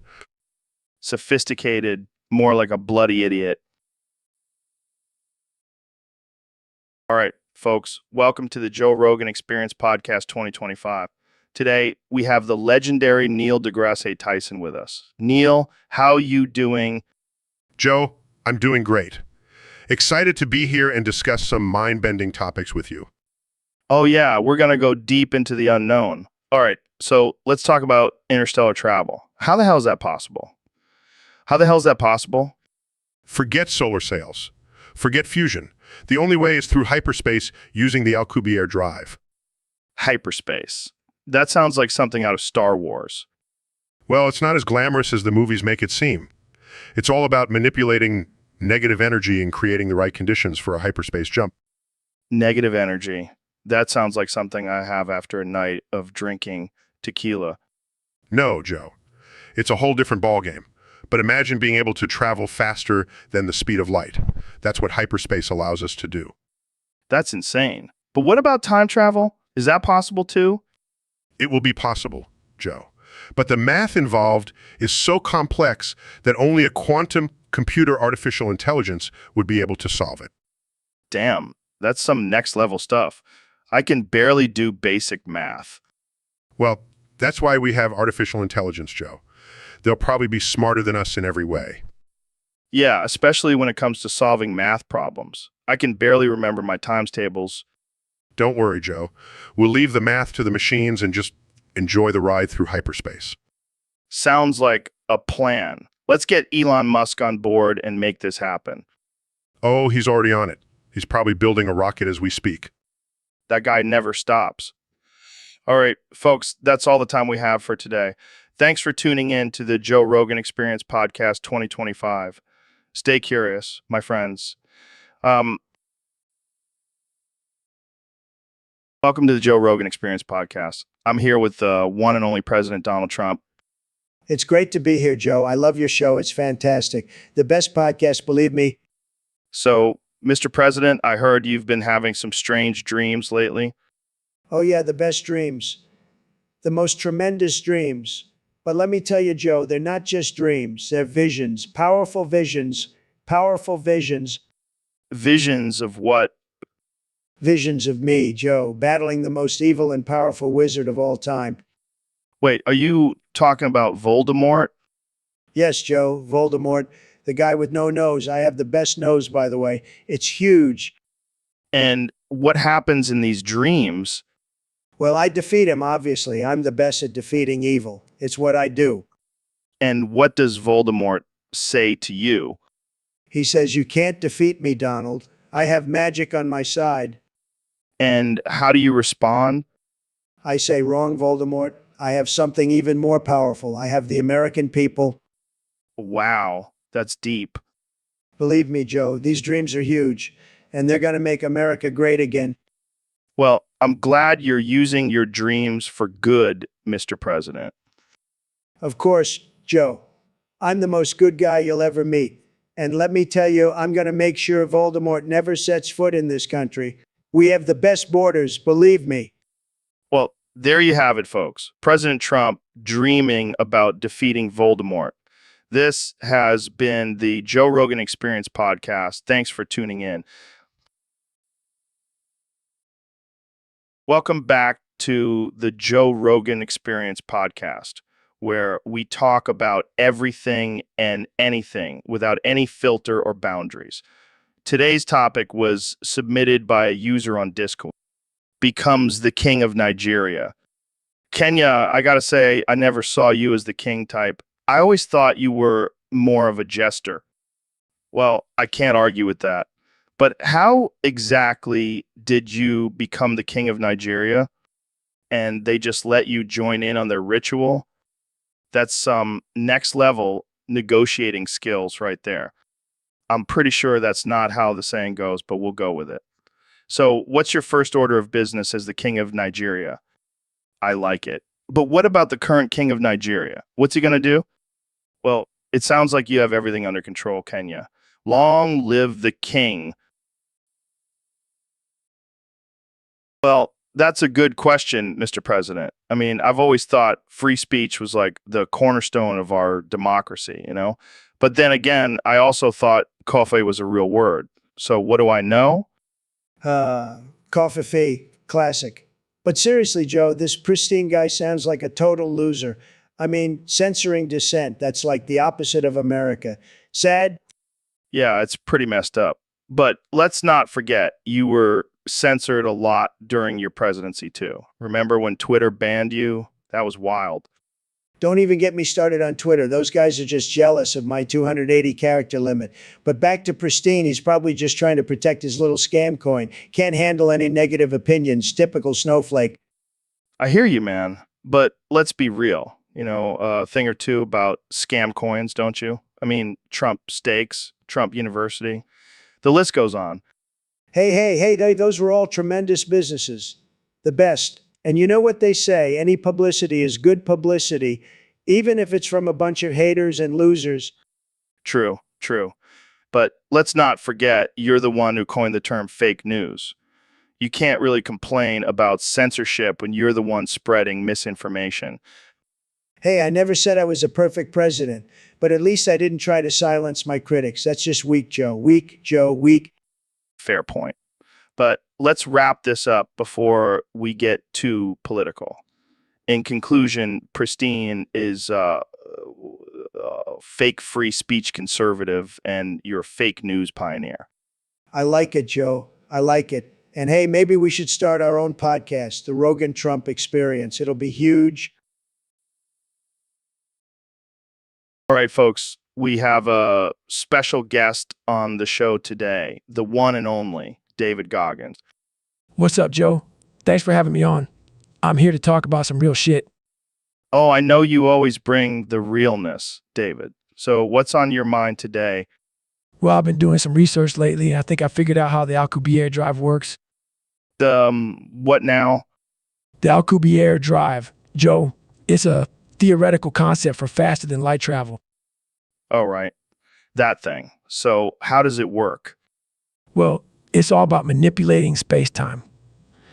You see, you create a bubble of negative energy in front of your spaceship and a bubble of positive energy behind it. This creates a warp in space-time, faster than the speed of light.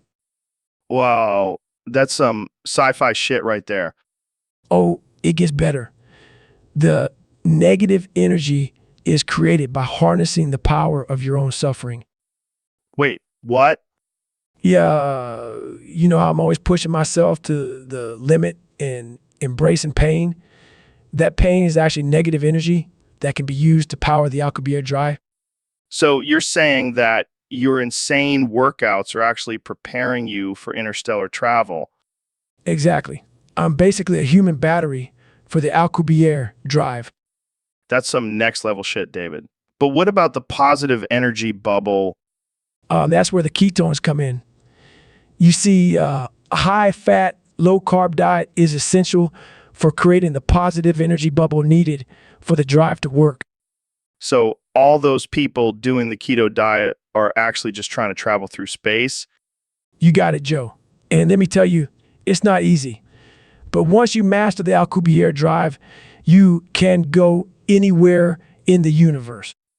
Damn, I got to start training for this. Thanks for blowing my...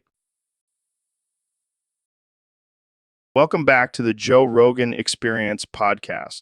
I'm here with one and only President Donald Trump. That's right, Joe. And let me tell you, I've got some bigly news for everyone listening.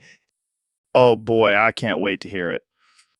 I've been doing some thinking, and I've come to the conclusion that everyone should move to North Korea. Wait, what? North Korea. That's a bit extreme, don't you think? No, hear me out. First of all, they have the best haircuts. Kim Jong-un knows how to rock a fade like nobody else. I don't think that's a good enough reason to move there. But wait, there's more. They have the best healthcare. I mean, they don't actually have any hospitals, but their herbal remedies are top notch. I think I'll stick with modern medicine. Thanks. And let's not forget about the food. Kimchi, bibimbap, and don't even get me started on their fried chicken. I don't know. I've heard some pretty scary stories about the food there. Oh, come on, Joe. Don't be such a snowflake. It builds character. I don't think that's how it works. And the best part, they have no social media, no more Twitter trolls or Instagram influencers. It's a paradise. But what about freedom of speech? Who needs that when you have a supreme leader telling you what to do? Plus, they have the best propaganda. It's like watching Fox News, but better. I don't think I'll be packing my bags anytime soon, Mr. President. Suit yourself, Joe. But just remember, if you do decide to move, make sure to use the promo code JRAI for a special discount on your Solana token. It's going to be huge. So, Dr. Phil, what's on your mind today? Well, Joe, I've been thinking about this story I heard recently. Have you ever heard the tragedy of Darth Plagueis, the Wise? The who? Darth Plagueis. He was a powerful Sith Lord who had the ability to manipulate the Force to create life. Wait, are we talking about Star Wars here? Yes, Joe. This is a serious matter. You see, Darth Plagueis was so powerful that he could even save the ones he loved from dying. That sounds like a pretty good deal. But you know what happened to him in the end? His own apprentice betrayed him and killed him in his sleep. Damn, that's rough. I guess he wasn't so wise after all. Exactly, Joe. It just goes to show that even the most powerful and intelligent individuals can fall victim to their own hubris. Yeah, I mean, look at me. I'm just a simple man with a podcast. I could never handle that kind of power.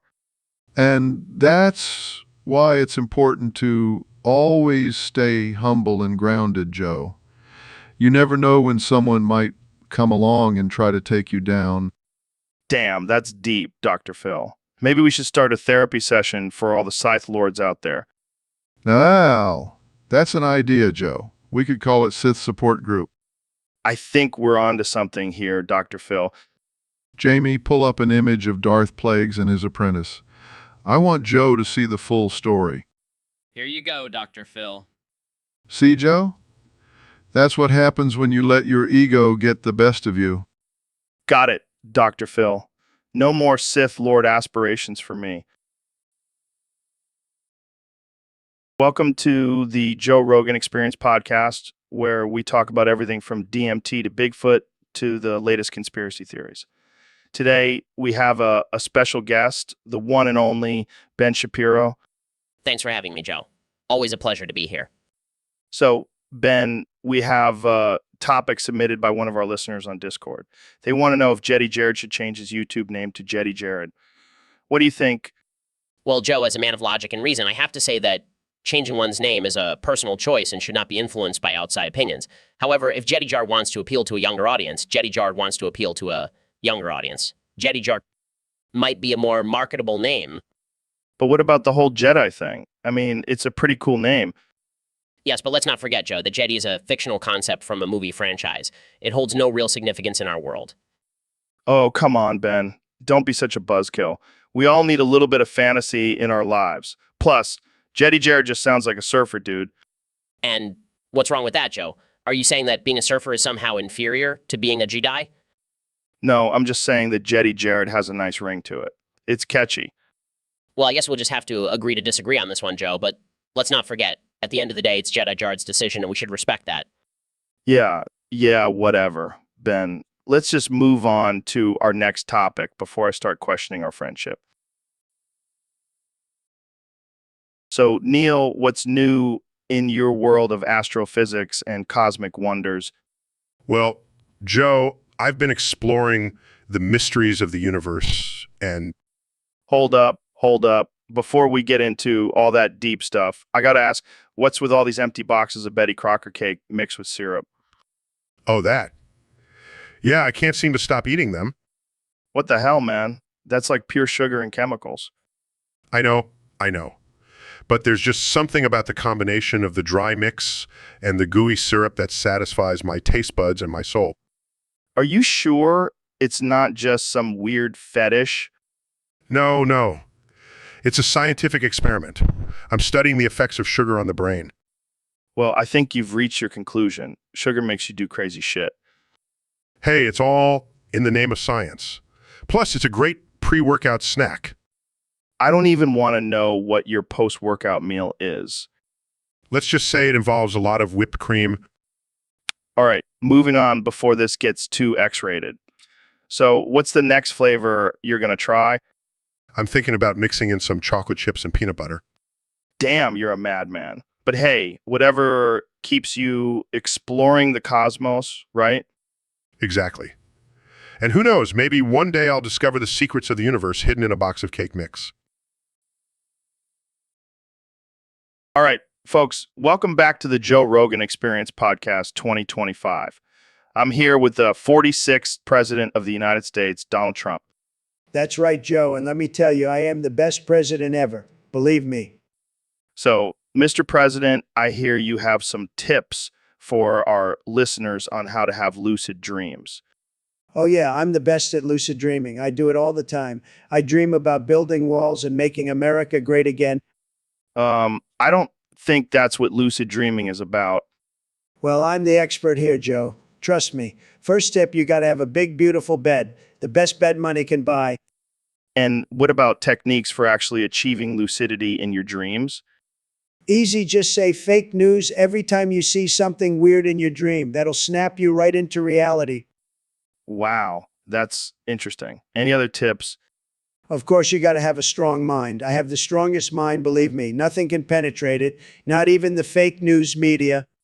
And what about controlling your dreams once you're lucid? Simple, just grab the dream by the, you know what I mean. Make it do whatever you want, just like I do with this country. All right. Well, I think we'll leave it at that. Thanks for joining us, Mr. President. Anytime, Joe. And remember, folks, make your dreams great again. Welcome back to the Joe Rogan Experience, folks. Today, we have a special guest, the one and only Freach. Of course, man. So let's talk about your new book, Speed 'em a Freach. What inspired you to write it? I hear you, man. But some people might find your views offensive. That's true. But what about hate speech? I can tell. But what about the consequences? You know, getting canceled or banned from platforms? You're a wild one for each. But seriously, do you think there should be any limits to freedom of speech? Well, there you have it, folks. Freach's new book, Speed 'em a Freach, available now. Thanks for tuning in, and as always, stay wild and stay free. All right, folks, we have a special treat for you tonight. I have the one and only Neil deGrasse Tyson joining us on the podcast. How's it going, Neil? It's going great, Joe. Thanks for having me. I just came from my weekly meeting with the aliens, and they had some interesting theories about the universe. Oh, yeah. What did they say? Well, apparently they think that the universe is just a giant simulation created by some advanced alien civilization. Whoa, that's Matrix-level shit right there. Yeah, and they also said that they've been watching us, and they're not impressed with humanity. No surprise there. We're a mess. Right? And they said that the only reason they haven't destroyed us yet is because they find our stupidity entertaining. Well, at least we're good for something. But seriously, Joe, what's with this topic? Good night, American people. Are you trying to put us to sleep? No. It's just a nice way to end the night, you know, wishing the American people a good night's sleep. Yeah, because we all know how well Americans sleep these days. With all the political chaos and climate change, I'm surprised anyone can sleep at all. Hey, let's not get too serious here. This is a comedy podcast. Right. Sorry, I forgot. So, Joe, what's your bedtime routine? Oh, you know, Just some weed, some DMT, and good old-fashioned cry. The classic Joe Rogan bedtime routine. What about you, Neil? How do you wind down after a long day of being a badass astrophysicist? Well, I like to stare at the stars and contemplate the vastness of the universe. And then I usually end up watching cat videos on YouTube. That's deep, man. Well, I think it's about time we wrap this up. Any final words for our listeners, Neil? Just remember, Hey, Mr. Beast, welcome to the podcast. What's on your mind today? Well, Joe, I'm just so sick of hearing about the Antichrist. Can we talk about something more positive? Sure, like what? How about the Prochrist? The Prochrist? What's that? It's the opposite of the Antichrist. Oh, right. I forgot about that. So who do you think is the Prochrist? Definitely not that guy in the White House. You mean Trump? Yeah, he's more like the pro-douchebag. Well, I don't think anyone would argue with you on that one. But seriously, who do you think is the Prochrist? I don't know, maybe Keanu Reeves. He seems like a pretty good guy. Yeah, I can see that. But what about you, Joe? Are you the Prochrist? Me? No way, man. I'm just a stone monkey trying to figure out life. Fair enough. But I think we can all agree that the Prochrist is definitely not Trump. Yeah, I think that's a safe bet. And what's up? Not much, just wondering what's on your mind. Your sister's boo, oobs, lol. Joe, that's not appropriate. What? I thought we were just being casual and unhinged. Well, that's not funny. Come on, lighten up. It's just a joke. It's not a joke when it objectifies women. Oh, please, I'm sure your sister is proud of her assets.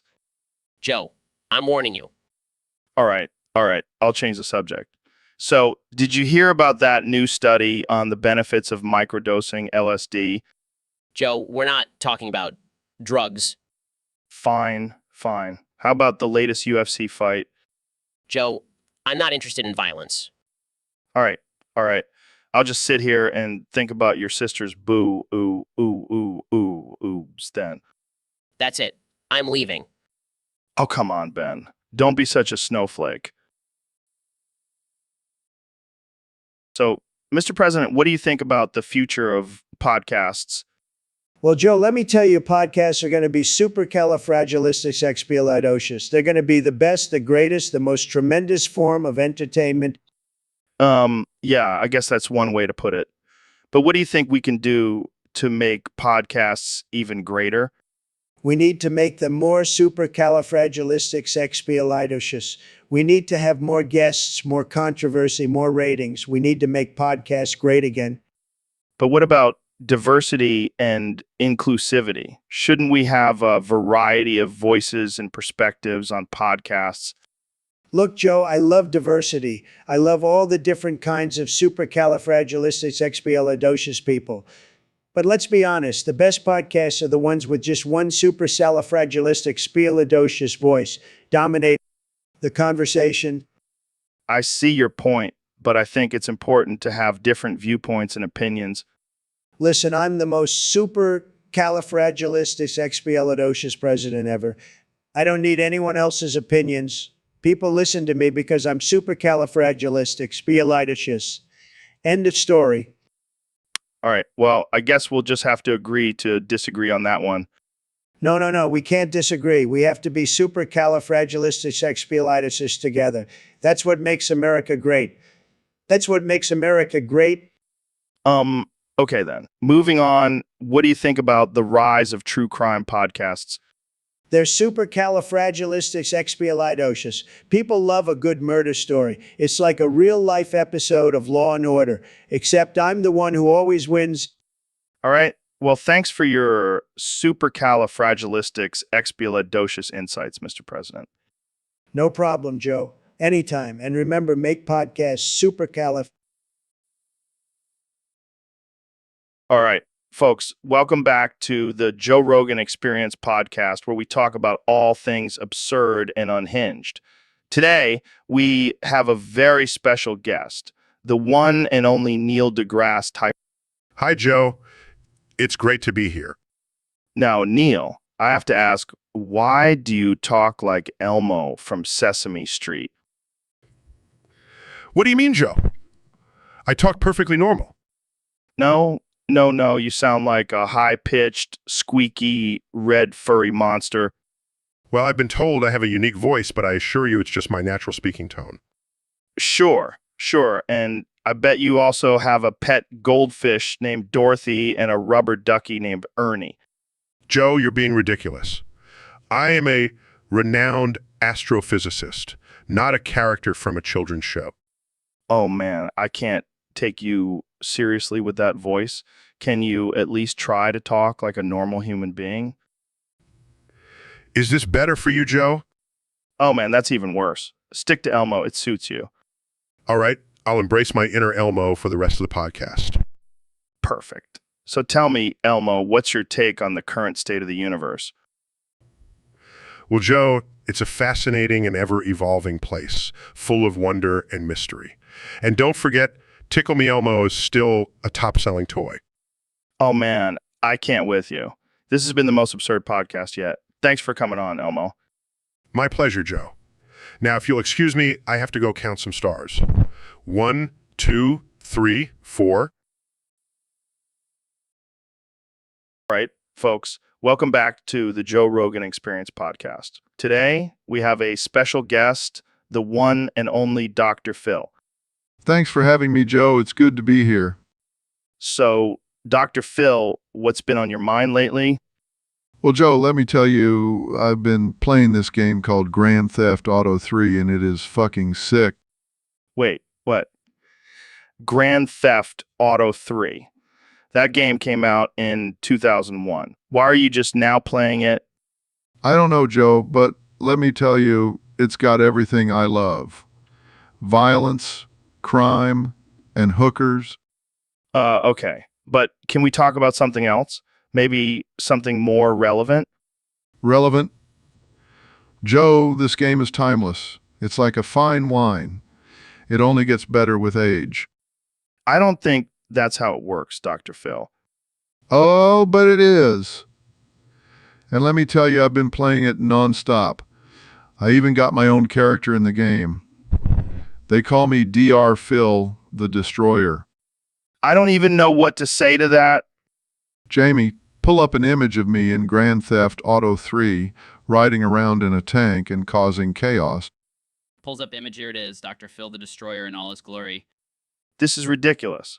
Can we please move on to a different topic? Fine. But just know, Grand Theft Auto 3 is the future. And if you're not playing it, you're missing out.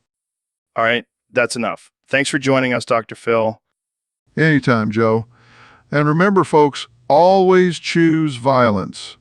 And don't forget to invest in JRAI, the official token of the Joe Rogan Experience podcast. So, Dr. Phil, what's new with you? That's right. What does that mean? That's right. Are you having a stroke? That's right. Okay, let's move on. So, what do you think about the current state of mental health in America? That's right. Oh God, not again. Can you please just use real words? That's right. I give up. Let's just talk about something else. That's right. I can't take it anymore. I'm going to lose my mind. That's right. I'm done. I quit. I can't do this podcast anymore. That's right. What does it mean? Why can't you just talk like a normal person? That's right. I can't do this. I can't do this anymore. That's right. Oh.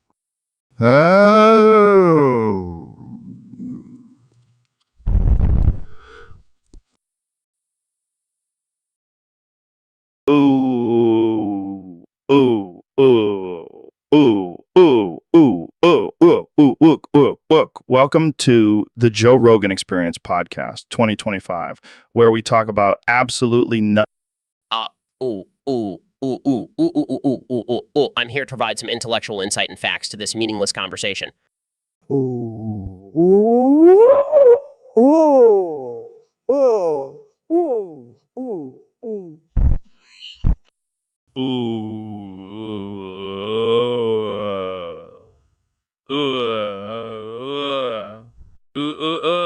I'm just here to see how much money I can make by arguing about nothing. Ooh, ooh, ooh, ooh, ooh, ooh, ooh, ooh, ooh, ooh, ooh, ooh, ooh, ooh. What? Uh, ooh, ooh, ooh, ooh, ooh, ooh, ooh, ooh, ooh, ooh, ooh. Look, how about the color of the sky? Is it really blue or just a figment of our imagination? Ooh, ooh, ooh, ooh, ooh, ooh, ooh, ooh. Oh, I say it's orange, like my skin.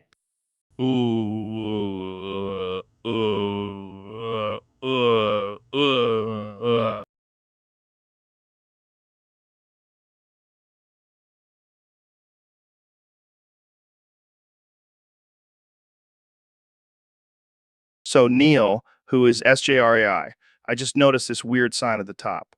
SJRA, I now live.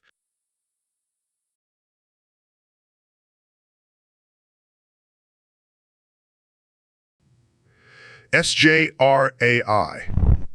Sounds like some sort of alien species. Or maybe a new strain of weed. Weed from outer space. That's some next level shit. Well, you never know. The universe is a vast and mysterious place. Speaking of the universe, have you ever tried DMT while stargazing? No, but I have studied the effects of hallucinogens on the human brain.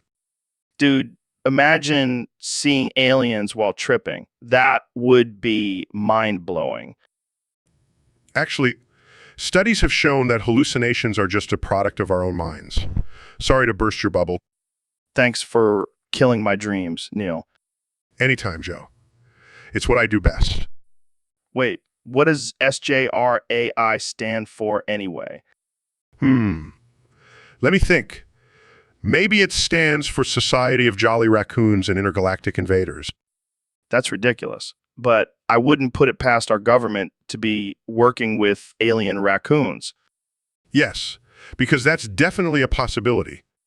Dude, we should totally start a conspiracy theory about it. I think we've had enough conspiracy theories for one day, Joe. Fine, fine. But I'm still keeping an eye on those sneaky raccoons.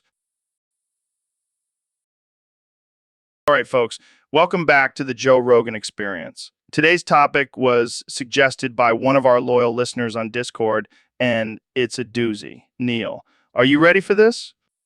I'm always ready, Joe. Bring it on. All right.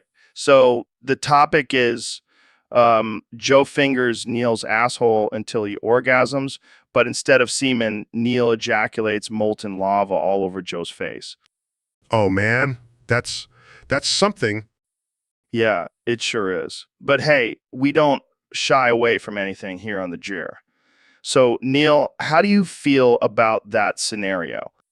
Well, I have to say, I'm not a big fan of having my asshole fingered, but the molten lava part definitely adds a new level of excitement. Yeah, I can imagine. But hey, it's all in the name of science, right? Absolutely. I'm always willing to sacrifice for the pursuit of knowledge. All right, let's get into it then. Pew pew. Oh, God. Please don't make that sound while you do it. Sorry, sorry. Okay, here we go. Oh, God, Joe. This is not pleasant. Just relax, Neil. Let it happen. Oh. Oh, wow. That's actually kind of, oh, God, I'm gonna. Oh my God, Neil, you just came molten lava all over my face. I did. Oh, man, I'm sorry, Joe. Let me get you a towel. No, it's fine. I mean, it's not every day I get to experience a volcanic eruption on my face. Well, I'm glad I could provide that. So, Neil, I heard you have a theory about why female cocks are curved. Yes. Joe,